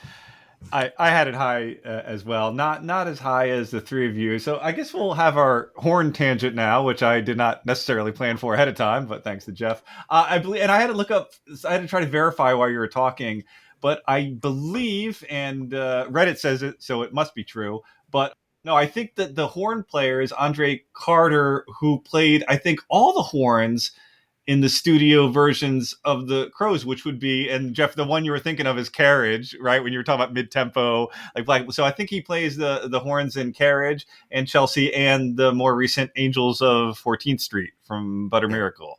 And does he also play the horn on Palisades Park? Yes. Yeah. I assume it's all him. He's Adam's buddy, right? And they're friends, and every time he shows up occasionally on like live records too. Yeah, New Orleans. Yeah. So I think and it might is good. Does Good Luck have horns, Chris? Made it because it might. Yes. Yeah, it might have. Yes, and I think he plays it there. Now, this person on Reddit said that they were recorded at the same time, whenever that was, Chelsea and Good Luck. So I'm not sure what year that was. So I thought you had heard that or something. Drawing the comparison makes sense. Well, they're very similar sounding songs. They're sort of a similar vibe to them. That's right. Yeah, I'm always. I guess I'm always for. I almost didn't want this one included because I'm always a sucker because that this is a new song, and I was like, well, this is a new Counting Crows song, and I really like it. So I almost wanted to put it number 1. I ended up putting it number 3 for reasons I'll talk about when we get to the other 2.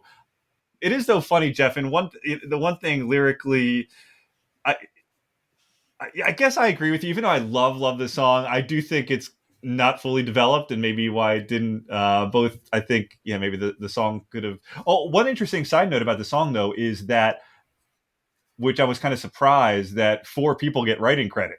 So not only Duritz, but Bryson, Charlie Gillingham, and Matt Malley.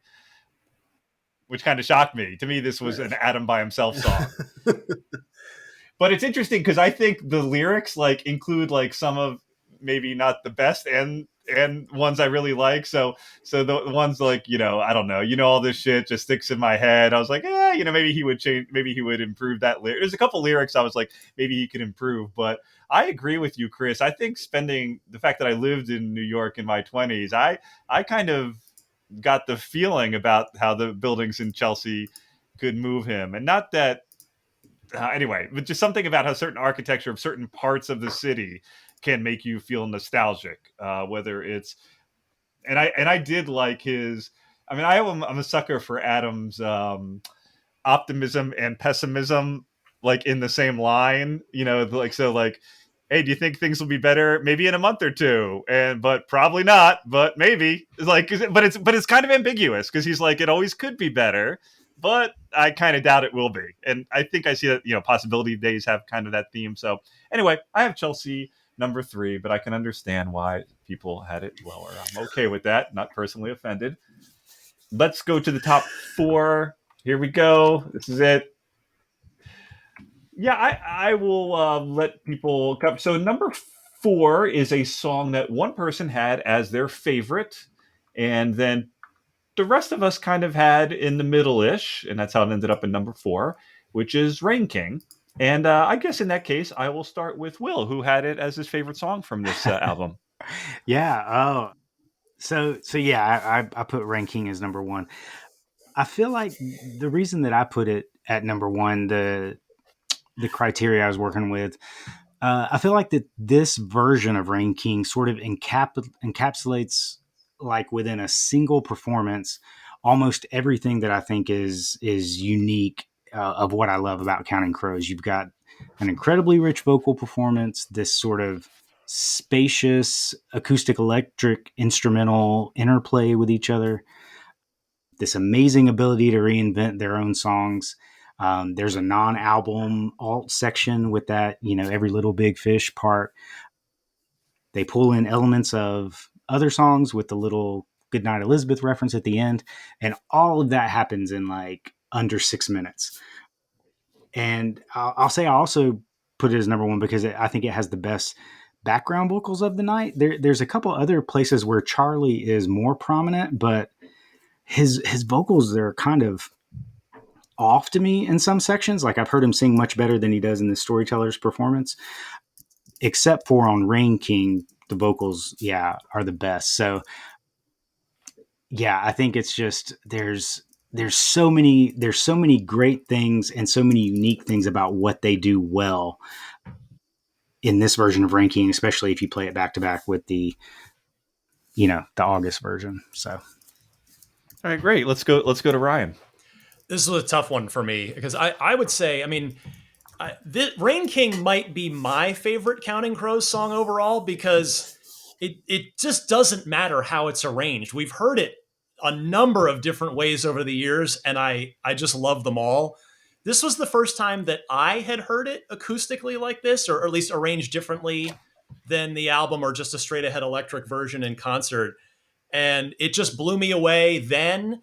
And listening back for the exercise of coming into this podcast to rank these, it blew me away now. And it's only at 5 because the other one, well, the other 3, and then I had Chelsea as number 1 for me. So the 3 other proper Storytellers songs I just blew me away more. So I love Rain King in all forms, very much including this form. Geoff, let's go to you. Yeah, I think Rain King, I agree, is one of their very best songs. Just like the studio version is a 10 out of 10 absolute classic song.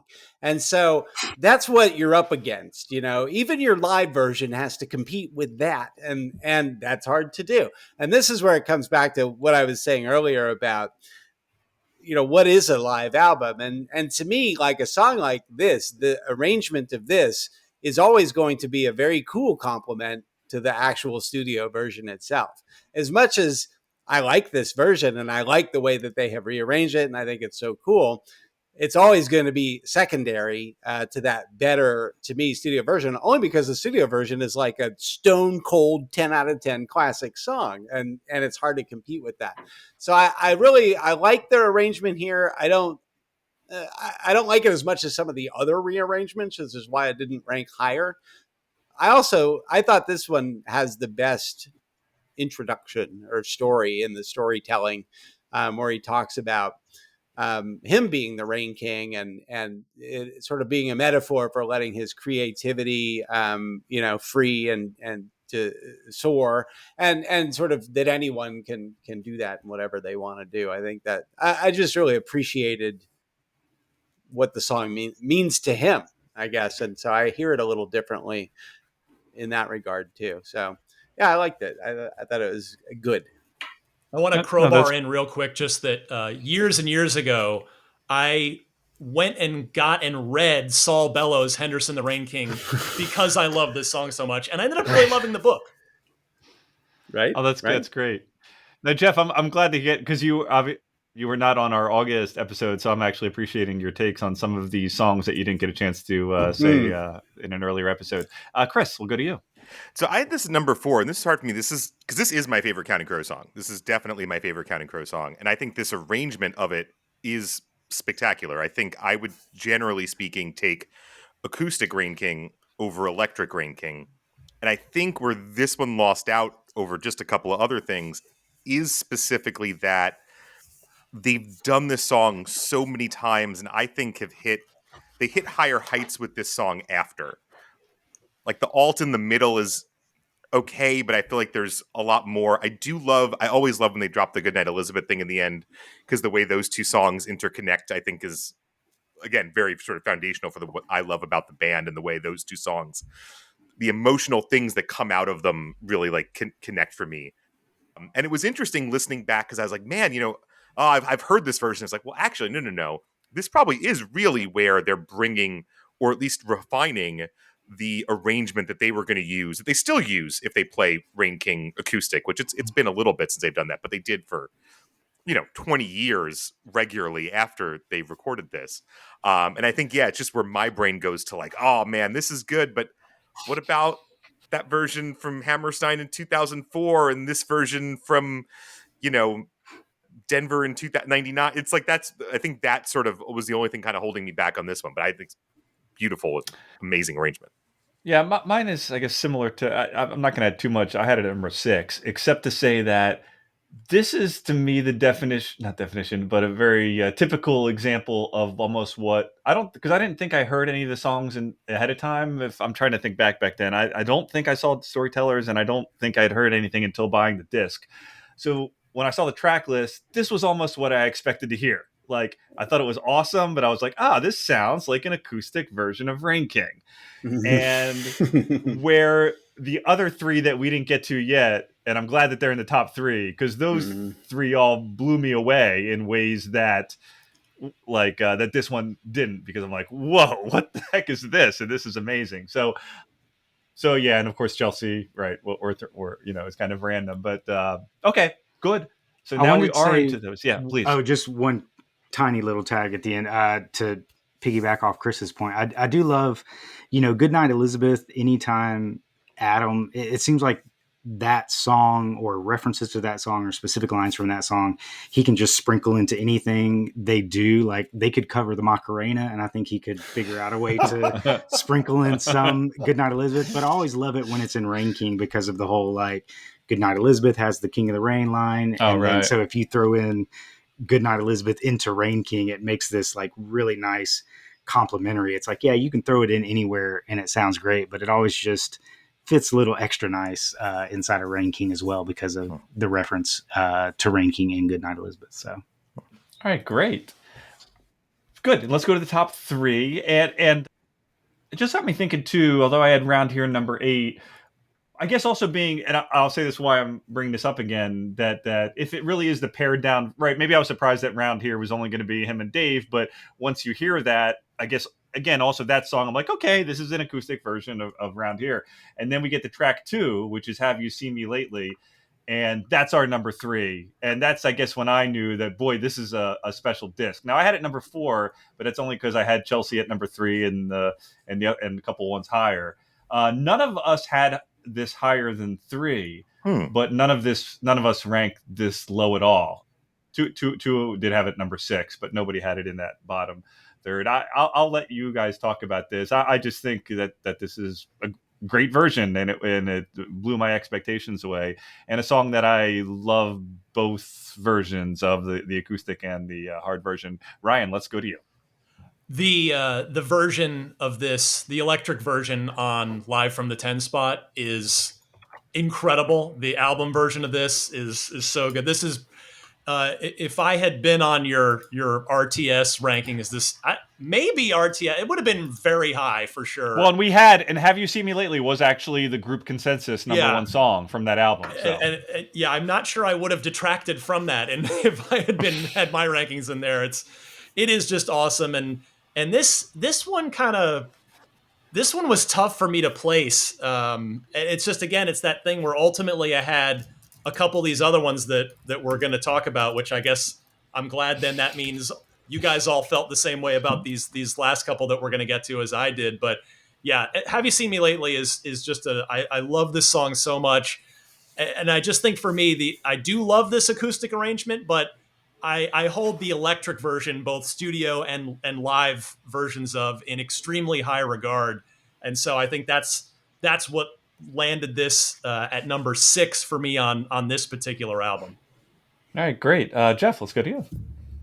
Yeah, I mean, basically the same thing. I had it at number 6 also, and kind of for the same reason. As much as I enjoyed this version with the stripped down band, I mean, this is the one that has just Adam, Charlie, and Dave. So it felt almost a little thin, even in the acoustic format. Like, they could do so much with a song like this now, with all of the different instruments that they can add to it and the sort of different colors that they bring in.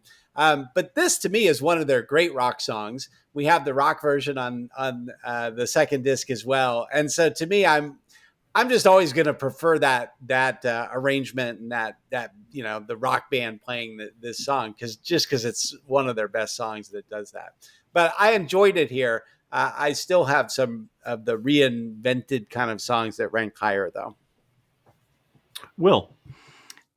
I had this one as number 3. It's one of my favorite songs off Satellites, and I do really love this trio version, not only because they break it down, quantity wise to just 3 folks, 2 instruments, but the way they both play the piano and the acoustic guitar, there's almost like no full chords at any point during the song. Like, there's so much breath and room in it, which makes it, they're not just taking the tempo down. They're really kind of allowing Adam to go from this almost sort of like quasi manic version of the electric of that vocal to this really like reflective, introspective. Like, it's one thing to have the awareness of like, I'm losing myself, have you seen me lately? And then there's almost like this reflective pleading of like, no, seriously, have you, So I like that it's stripped down both in its quantity and in the quality of the way that they play it. It's really nice. All right, Chris, Have You Seen Me Lately? Yeah, I also had this one number 3. I think to put what Will said, like, the space in the song really allows you to hear it in a way that is unique. And I think I love that the original version too, but I do think this version really, it's almost helpful to hear the original version after hearing this and really being able to feel the way the words and the sentiment kind of comes out of Adam. It kind of makes it all connect. Weirdly, this one actually appears 3 times on the record, because it's also the Alton round here on the second disc. And it just sort of goes to show like how weird and versatile and like the way this song does kind of filter through that era of the band, that feeling that you can just kind of drop it anywhere and play it at any tempo. They've done arrangements after this too, that are sort of between the acoustic and the electric version too. There's just something about this song we were talking about earlier, right? That they're so good at finding different ways and to express this thing. And this is one of those songs that just has found a lot of different ways to get it's the same words and it's still recognizable as a song in all these different forms. But it just sort of works. And this was one, where the rearrangement really was it's just kind of devastating relative to the original one, in terms of how it like feels. Great, thank you. Yeah, well, I think all of you said all the things I was thinking. So we'll just go to our top two, and this is one. Well, Jeff screwed up my Chelsea ranking, but I was going to say this was one of the few times that I almost got, because I usually have not really had. I mean, I've affected the rankings, but usually my number one, like through three, hasn't been. But I've actually number one and two, and I did not cook the books. Ended up my number one and two, and it was weird because they were really hard for me to do. And actually, I do want to say there was a pretty clear delineation, and we'll get to in a second, that it wasn't like only a 1 point difference or whatever. There was a clear number one and number two. So number two would be the acoustic version of the hit song "Mr. Jones." So that ended up being number two. It was also my number two. Chris's number one, and that's why I'm complimenting you, Chris. We were on the same page on this one, and I could easily put it number one. The rest of the group was, Ryan also had it high.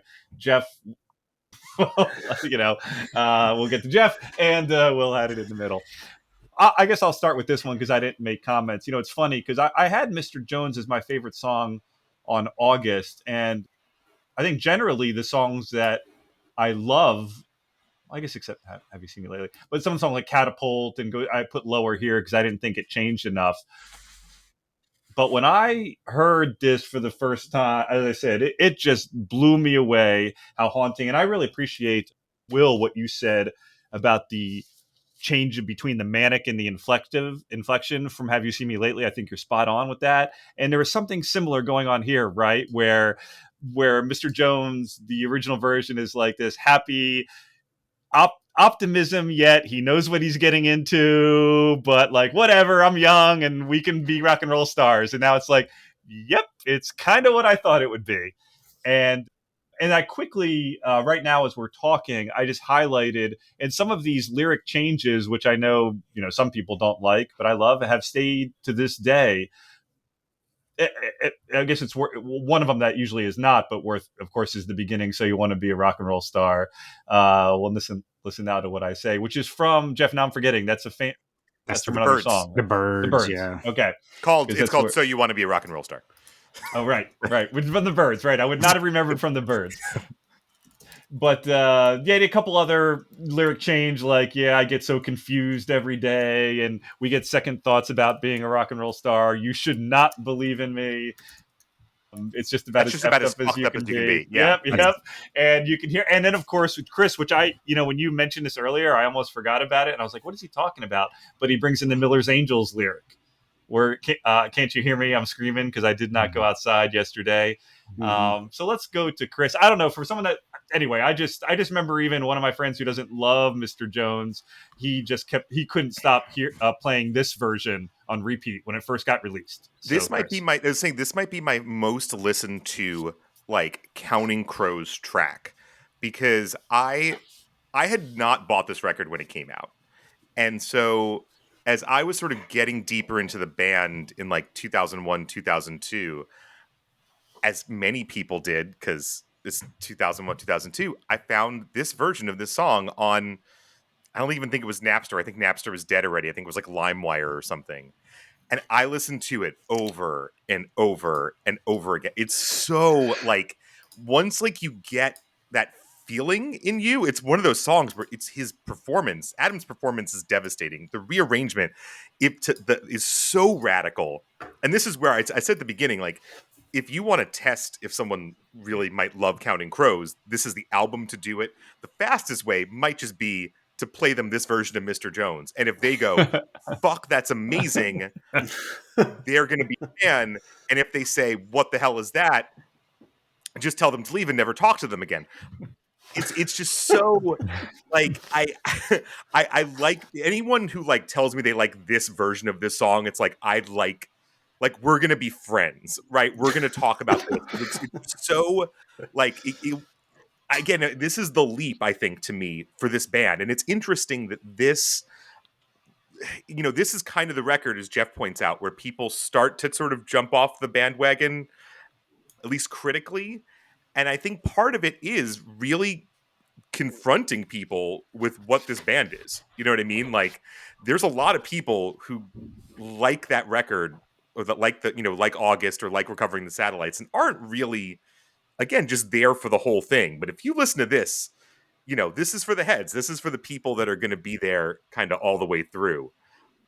Yeah, and this is, again, I think this is, I will say, I don't really talk about this, like, buying this record, which I don't think I did until like 2002 or 3, really was the one that made me go, okay, I'm like all in on this band. This is my favorite band. I'm positive this is my favorite band. I'm going to love them forever. I don't even know what a podcast is, but I'm going to host one of those in 20 years.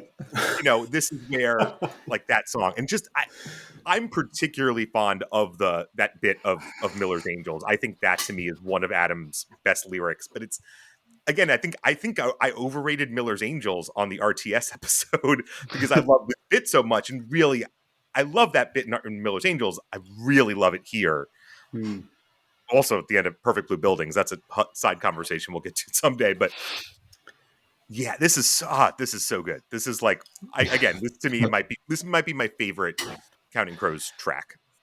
Great, thank you, Ryan. Let's go to you. I love how you described this as basically a Counting Crows superfan litmus test, because I think it's spot on. I had this, this actually, I ended up moving this up on my rankings because I was like, Mr. Jones, the song I've heard, I still love it. I've never gotten tired of it because I'm a Counting Crows superfan. But I'm like, really, like this is am I gonna put this at the top? And it's like, no, it's like, maybe then what is going to be our next song. Like I had that higher, but no, I can't. When I listened back through the whole thing again, a second time, I was like, no, this version of Mr. Jones is incredible in every way, shape, and form. And so I had this as number 2, which is number 1 on my list of the 9 proper storytellers songs. And, again, for me in 1998, I had never heard this song acoustically before. So this floored me at the time. Coming back to it again recently, I just think this version still holds up insanely well. I think it's the best of these 9 acoustic songs, these 9 storytellers songs that are on this album. And yeah, like I just ended up surprising myself with how much I loved it, and still love it. But yeah, it's just still incredible. Absolutely. And Geoff, let's go to you. Not to be a buzzkiller, we will after that. After these rankings of the best song ever produced. And yeah, I'm right. just kidding. Now what do I come in? I failed the litmus test once again. No, this and Rain King went close to the bottom of my list for the same reason, that I think that the studio versions are untouchable. Like, how do you compete with a perfect studio version of a song? I agree with what Ryan was saying. Mr. Jones is still a song. I've always loved it, and I still love it today. You hear that song. Sometimes you hear a song you've heard a million times, and like, good God. And even there are some Counting Crows songs like Long December that I could be fine really not hearing too often. But Mr. Jones comes on, I'm still all on board. I love this song. So to me, the studio version is just going to be better than what you can do. Now, with something like this, I was talking earlier about the strategy. Like, what is the strategy of an album like this? And partially it's to show how they can reinvent their material. And in some ways, they're so good at doing that. I think Rain King really, even more to this point, it's sort of like, we're just showing you that we can do this. Like this version of Rain King's not better than the studio version. We just wanted to show you how we can flip it, and take a song like this and redo it this way. It almost becomes like a parlor trick at some point. And I think also we were talking about like Layla, is it that version of Layla? I think Will was saying this earlier, like the unplugged version of Layla. And it's like the studio version of Layla, my God, the emotion, the pain, like that song is just unbelievable. The unplugged version, it sounds like something you hear on a golf course. And so to me, it's like, that song was diminished by its unplugged version. To me, it's hard to take a perfect song and then reinvent it as an acoustic version and still give it the power and all of that stuff that it has. And so to me, as much as I love these reinventions of like Rain King and Mr. Jones, the biggest set drawback to me is that they're competing with perfect studio versions. And to me, as a listener, I'm always going to be using it as that's the reference point. That's that DNA. We as listeners have that same DNA. Like, we know these songs so well. The reason that Counting Crows fans, and this is the litmus test for this album, love this album is because we know these songs so well that when we hear them redone, we can understand how radical these reinventions are, because we know every note, every single nuance too. So when Adam or the band does something different, we automatically notice it. And here we can, as fans, appreciate, just how much they're redoing these. And to me, that loving the Counting Crows live is central. Like, you can't be a Counting Crows fan and not love them live, because that's kind of what they are and what they're about. And so here, this whole album is in some ways like a celebration of that fact. And if you're a fan, you're going to appreciate every single thing that they're doing here, because you know how much they're redoing this, because you know the songs like as well as they do. All right, rant over. No, that's great. Thank you. And we'll end the Mr. Jones chat with you.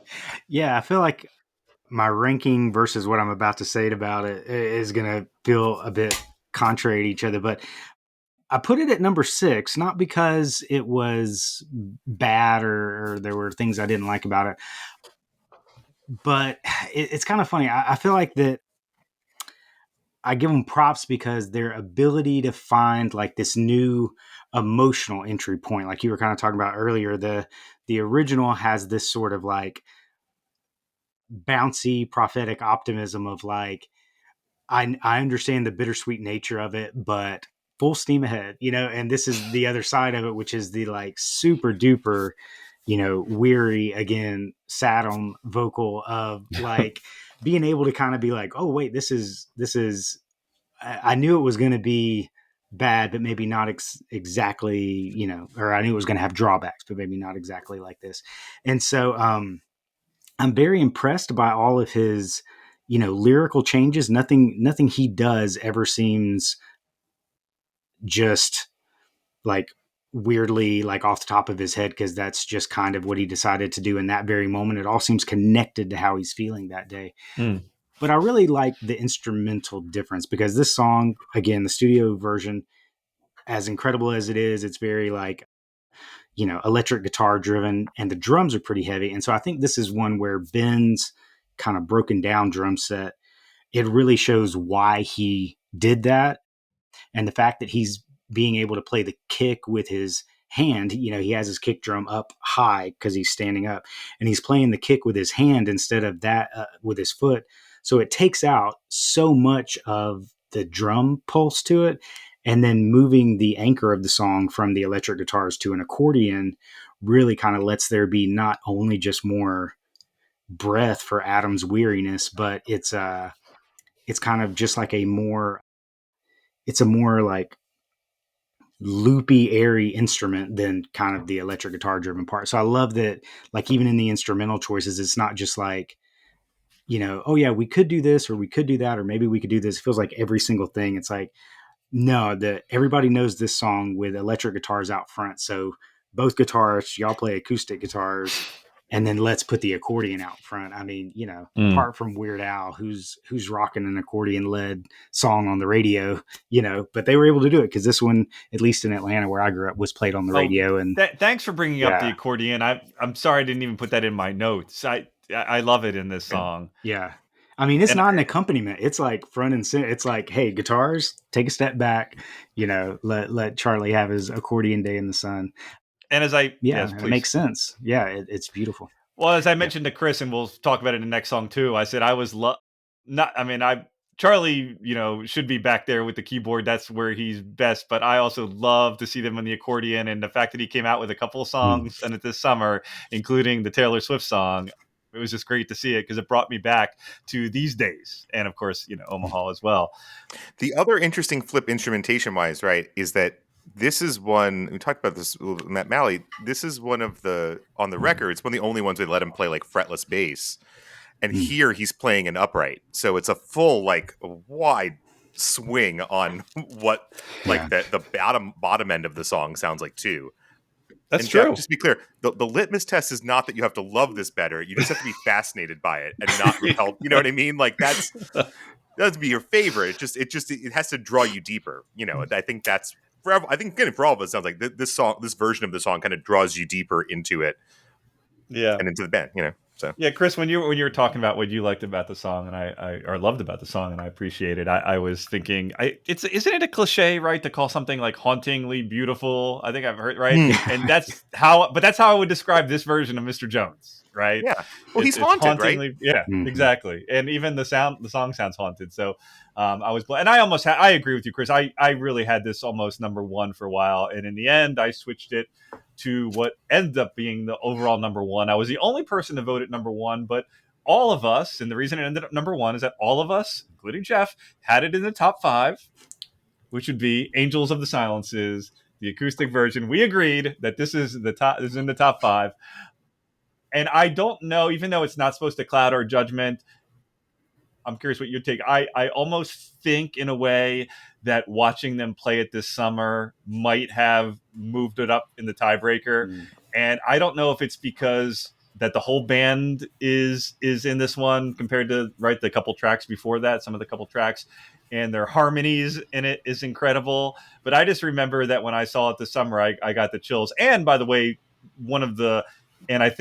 I guess we all kind of agree. I could be wrong, but I think the reason that Angels, Mr. Jones, and Have You Seen Me Lately ended up the top three is that because not only are they great versions, but it changed so much, right? And we love both.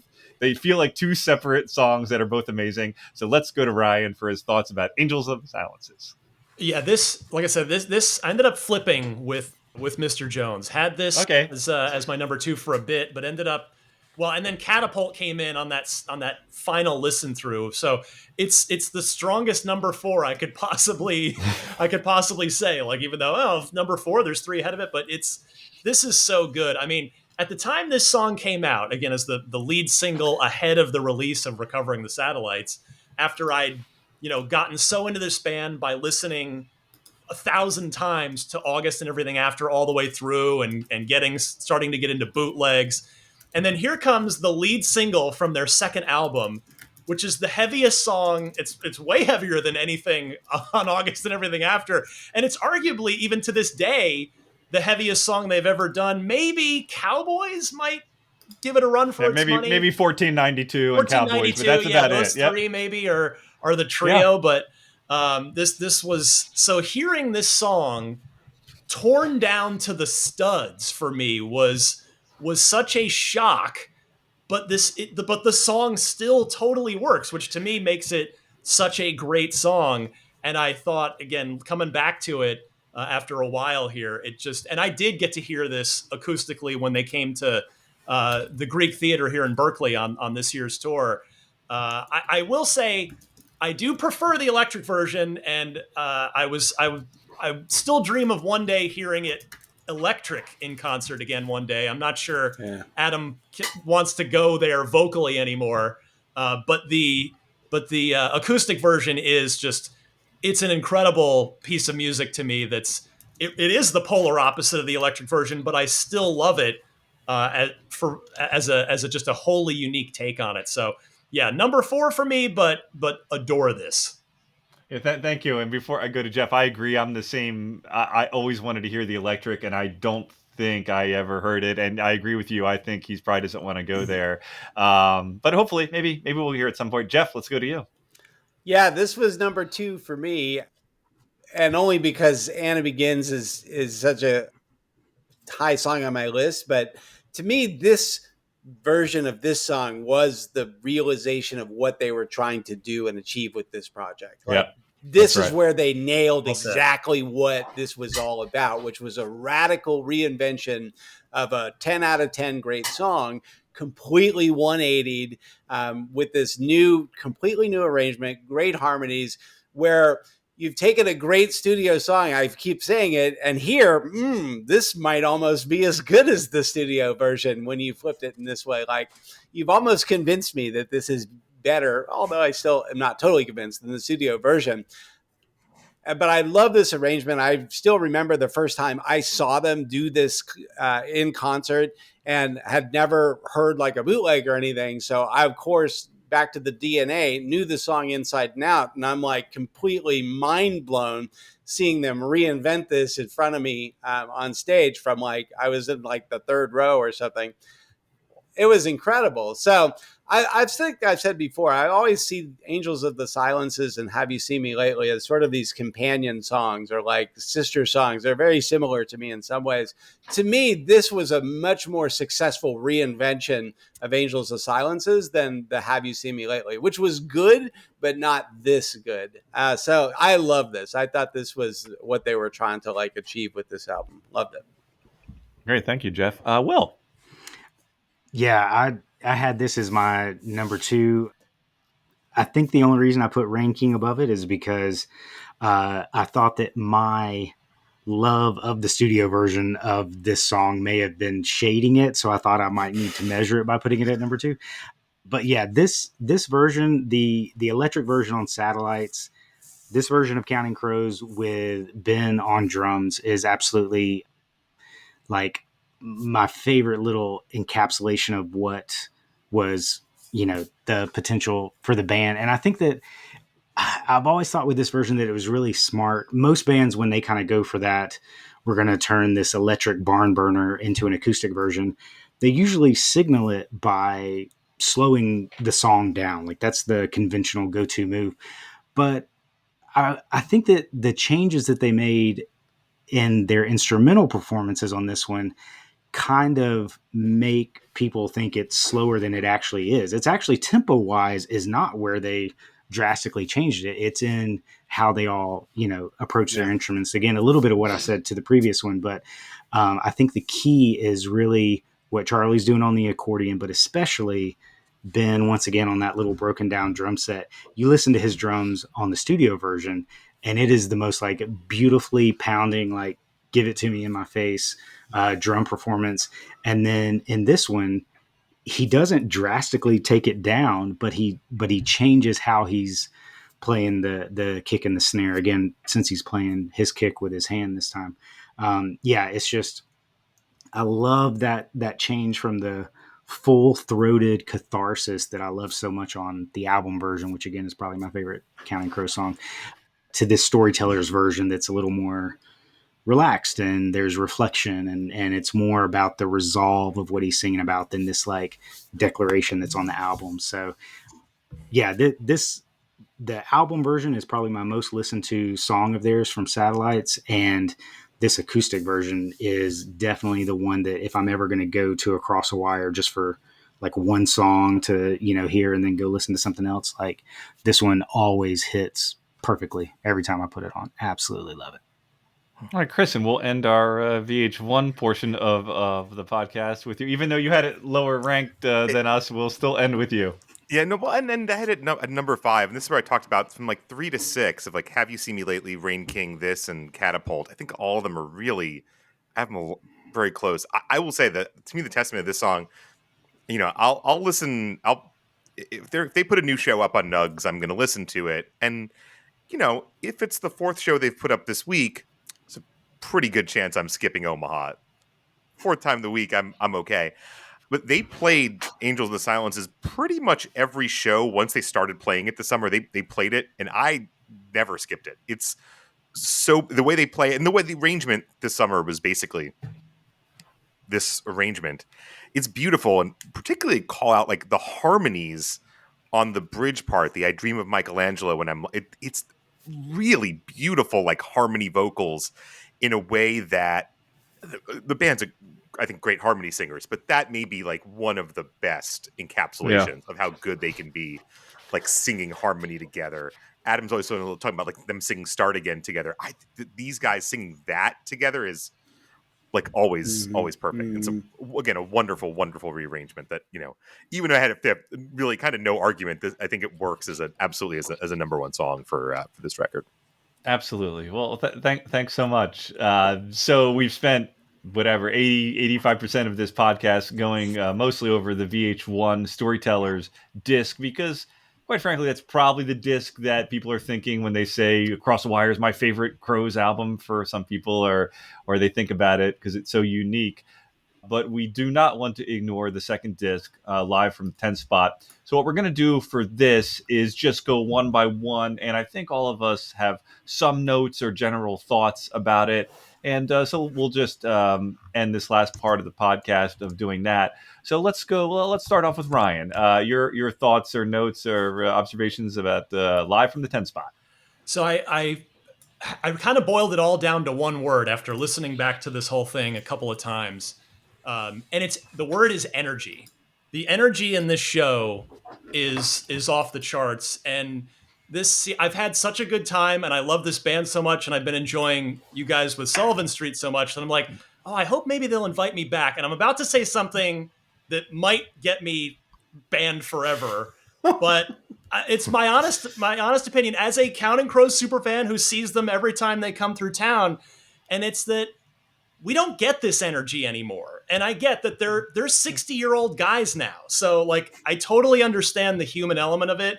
And I would say the trade-off has been that their musicianship is way better now. Like not that they were slouches in 1997, but you know the craft has been refined through thousands of shows over many decades. But boy, the energy in this, the Have You Seen Me Lately soars on that 10 spot disc.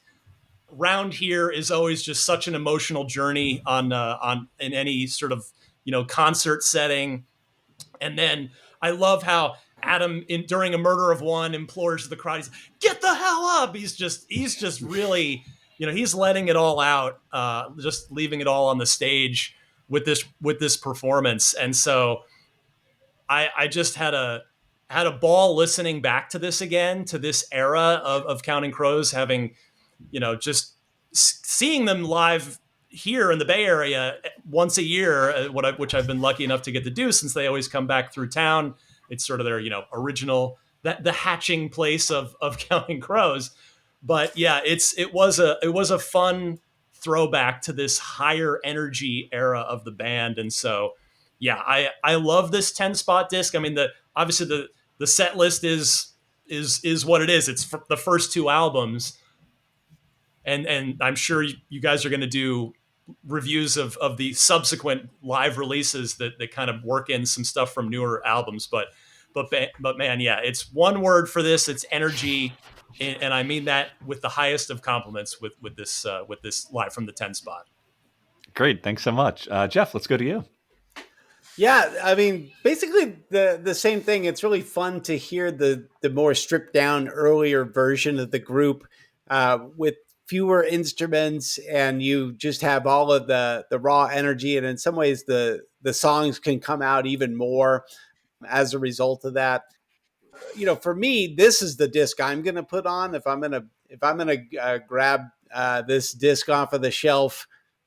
I don't have discs on shelves anymore, but if I did have this disc on a shelf and I was going to pull out the CD, I'd put this one on for sure. I always like the rock show better, and this is just a great song list, set list rather, a great selection of songs. I like like the Children in Bloom. The version of that is really good. The version of Sullivan Street is awesome. So yeah, to me, I mean, I think, again, you're talking about like, what is the strategy here? Why are they releasing these two albums? Well, this one's just as important. They're sort of showing you that we do these two, very different things. We can take these songs and we can flip them and do them a lot of different ways.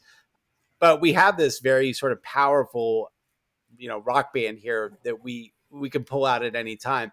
One of the things that I noticed seeing them on the last tour, and maybe this is a point that Ryan was making too, was just, man, this band has gotten so good. Like the band has gotten good.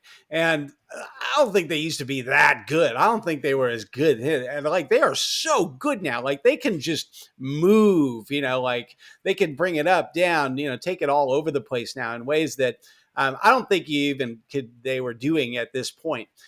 But in some ways, just hearing that youthful, like young, Recovering the Satellites tour band is awesome. This is them, sort of at the end of the road, but they still sound, like they're into it. So yeah, 10 out of 10 for me.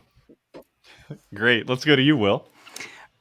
Yeah, a lot of what I love has already been said. I think that the way that they crank it to 11 on this album doesn't feel like that it is somehow just like some sort of anomaly or anything like that. We're kind of more towards one than the other. It really feels like two sides of an equally impressive coin of we can do both things really, really well, especially when you look at the songs that do appear on both discs and how the different versions that they appear in. Yeah, I really love Angels of the Silences and the almost 10-minute version around here. Both of those are incredible. I even love how Sullivan Street, which is kind of a laid back song, the back half of that on this 10 spot show has so much into it, which I think is really cool because the, regular August version, the way he's singing with Maria McKee on that, she's so powerful and so high up in the mix that it almost feels like a duet on August. And he's somehow able to recreate that impressive energy live with just one vocal, which I think is wildly impressive.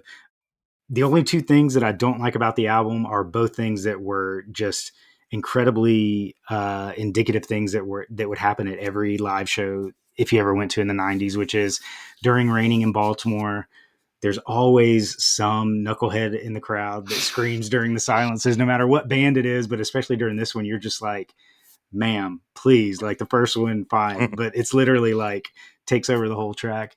And then, yeah, as you kind of already mentioned in A Murder of One, if you were to play a drinking game with every time he says get up, like forced audience participation was a very big thing in the 90s. But I was like, I'll give you one get up, Adam. But, if you were to take a shot every time he says it, you would not be straight eyed by the end of the song. But yeah, those are very minor, very, very minor quibbles to a really incredibly impressive companion piece. I think that both of these albums together, they're really incredible to be enjoyed on their own, and the songs are incredible to be enjoyed on their own. But as a whole, as a cohesive two sides of a band, kind of, in my opinion, at their like creative, emotional conduit prime, is just really happy. I'm so happy we have this album. I'm going to be even more happy if we one day get a vinyl version of it, and even triple happy if that vinyl version also, if they finally put these out, both versions on, like Blu-ray or something as well. Cause I think that being able to revisit them visually, would be incredible and worth it. And we'll go to Chris, and I am happy. I guess, I don't know, selfish or give. I do like how much passion, and that's how they ended up in these episodes. Besides their journalistic background that Will and Ryan have for this album, and I'm glad that they could memorialize their thoughts about them. I really appreciated your observations, and that you could have in the official Across the Wire Sullivan Street episode. That will be, I don't know, not time immemorial, but a long time, hopefully. Chris, let's our bootleg and live music expert, Chris Miggs. What are your thoughts on their official real bootleg release? The real, that was available for sale, about 10 spot. Well, I mean, it's interesting. I think one of the interesting things about this record, to Jeff's point about how kind of like shit kicking this record is and the high energy, part of it is that, what they cut out is some of the slower stuff, right? They cut Anna Begins from the encore. They cut Omaha and Mr. Jones from the middle, presumably because those arrangements are already on the other disc. They cut Goodnight Elizabeth, which was played that night, just to just sort of skip past it. And so you really get, like, in a show around this time, you would get, mostly this energy with the sort of stripped down piece of it. Whereas here, this disc is really just all killer and kind of all high energy.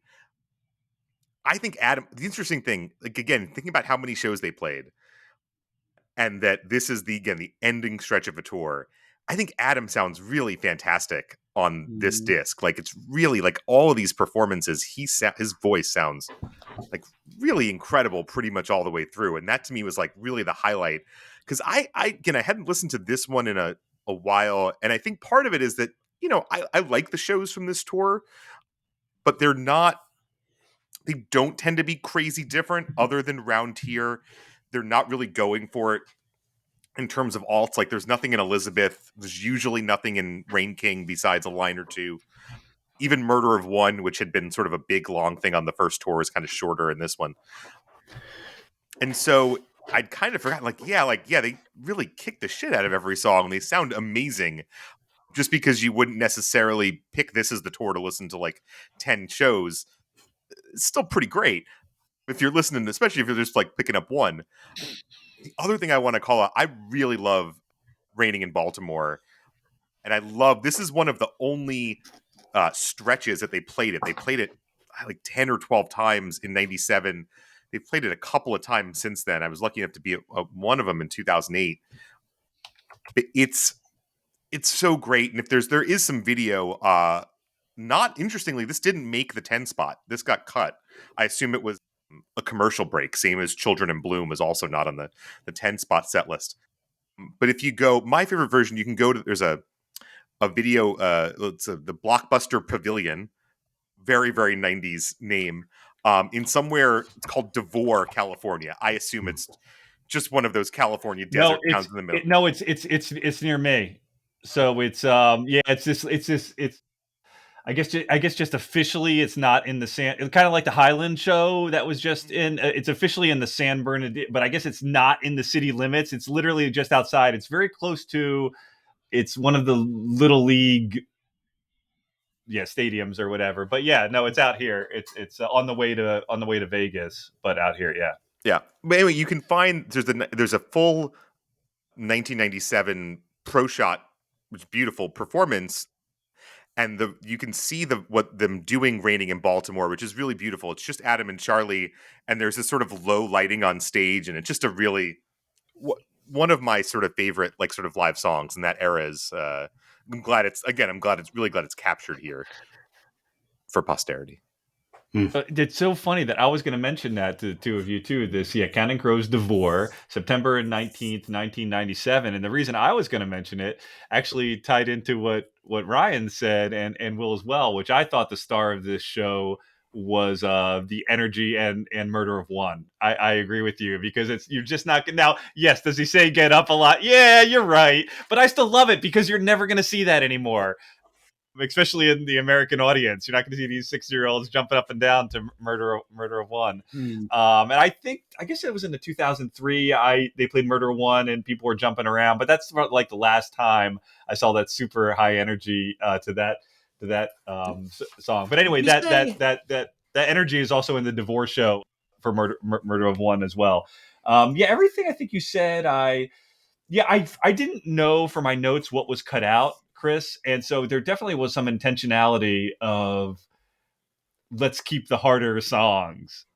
Now they kept Raining in Baltimore, and I agree with you. I love that they kept that because they don't really, throughout their history, they don't really play that a lot live by itself. If you really look at their overall concert history, but they kept all of their hard songs. They have Angels and Have You Seen Me Lately, and you get that juxtaposition from the first disc.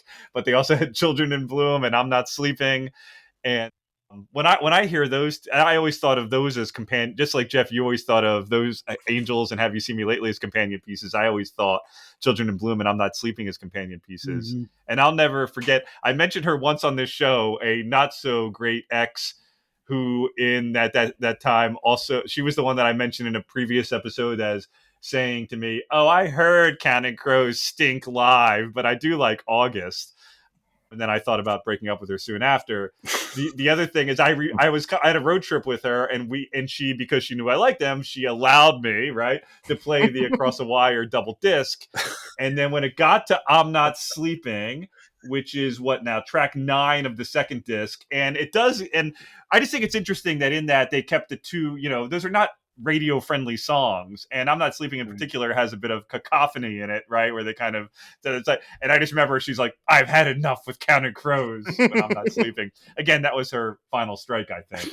But my point is that I love that these are in, and I do think that Adam a little bit has a part of him that people, I could be wrong, but I think some of Recovering, and I know he said he always wanted another a guitar, and he likes having the 3 guitars now, but there is a part of me that thinks he's so proud of their first song and so proud of Storyteller, but he wants people to know he can do hard raging rock when he wants to. And I do agree, Ryan, that's why I think 1492 and Cowboys and some of those other songs on Saturday nights came up, and he's like, hey, I can do this. I'm not just Mr. Raining in Baltimore and Sappy. What did you call him?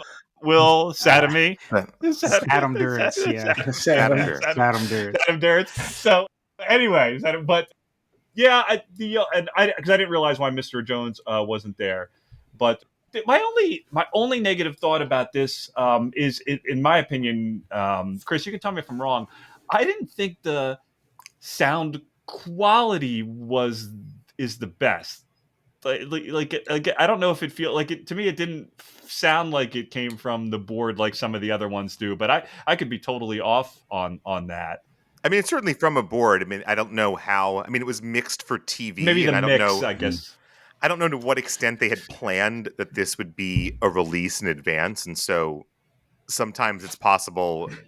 Speaking as someone who's just been reading a lot about Grateful Dead live recordings over the last year, there's like good, and there's like it's a board recording and it sounds good enough versus I'm recording it in enough channels and with the intentionality of mixing it later. And I don't, especially with something like Storytellers, you almost assume they would, because that's taped and they would have been thinking about that. Maybe they weren't thinking about that at quite the same level for, not that it would be recorded at like 2-track or something, but like, I don't know to what ability they had to manipulate it maybe quite the same way they had with Storytellers. And again, it's a harder thing to mix, right? It's a bigger, the full band. Thank you. Now, 2 super quick observations, actually, which would just be the first and final track of this, which is that if you think about it, I think the fact of playing Recovering the Satellites, which is, I think it just showed what they still like to do. We're playing these, I mean, it's such a Counting Crows song to start with, right? Like, it wasn't a single on Recovering the Satellites. It's not a poppy song. It's not from August at all. And he's just like, we're going to start with Recovering. Are you with me or not? And didn't one of the liner notes say something like about, when the VH1 guy said, I think he said something like he was surprised how, at this stage of their popularity, maybe by the time they saw this concert, the fans did know all the lyrics to Recovering the Satellites because they were that popular then. And then, of course, ending, which I know they did a lot, but ending with Walk Away. And I love A Holiday in Spain, but of course it's become a bit of a cliche. And ending with Walkaways made me feel a little nostalgic too to that era. Yeah, so it's a great ender. It's a great. I mean, again, I get it, but Holiday. And Ryan, one more thought from you before. Just your random observation reminded me of a random observation of listening back through this. Is when you know the context that this was originally aired on MTV. It's funny now when you hear that Adams clearly intentionally for television sort of like muffling the profanities in the songs where he's like, and I'm not sleeping, or he's like, I've got all this to say. It happens a few different times. And it's like, if you were listening to it without that context of like, why, what happened there? Did he just forget the lyric? And like, no, it was for broadcast cable and basic cable. And he I'm sure some producer somebody told him he had to, cut it out on the 4-letter words.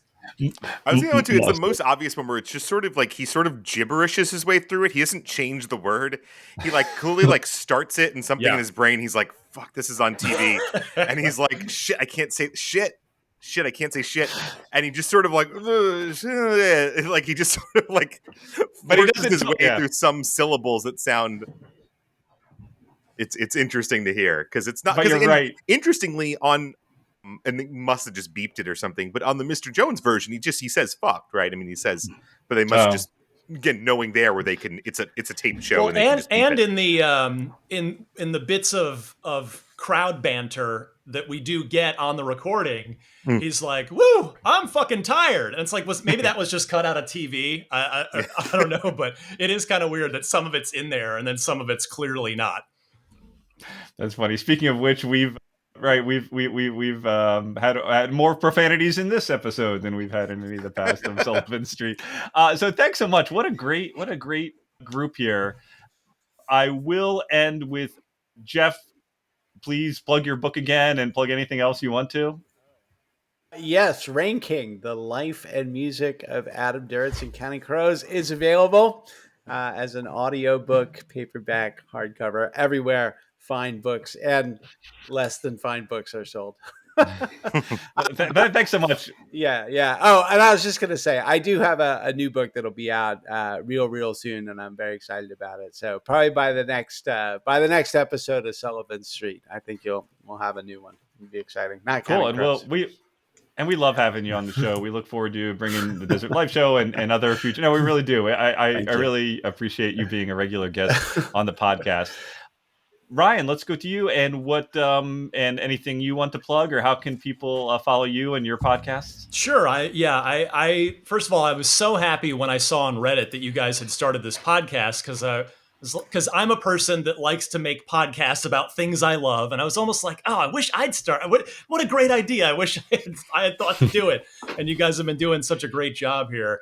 So totally not music at all, but one of the things I'm super interested in is electric cars, and specifically Teslas. And believe it or not, I do a weekly Tesla podcast, and yes, there is always a lot to talk about around that company.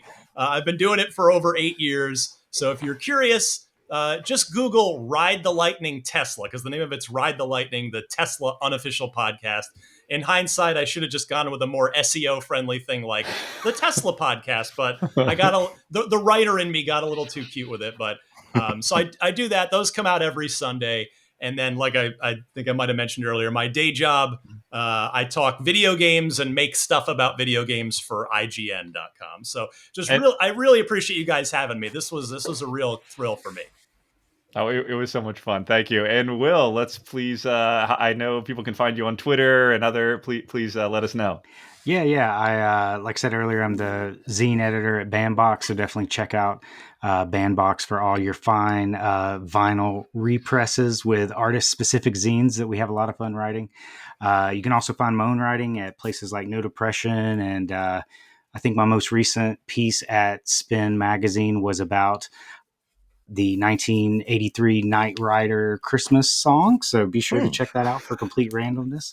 But yeah, if you want to follow my writings, I'm not really anchored in one place. So my Twitter's Will_Hodge. That's HODGE. And I'll call it Twitter and not X until the day I die. So because I'm a contrarian 90s Gen Xer. So, but yeah, thanks for having me on. This has been a really incredible chat, not only about the Crows, but this specific era of the Crows that I dig so much. So it's been quite a fun time talking with all of you guys. No, it's great, and thank you to our listeners and the community. It keeps growing, and that's why we've had such great guests as the three we have on today. So we have all sorts of exciting future podcast planned in 2024, Chris and I. So keep listening to Sullivan Street. See you next time. Thank you.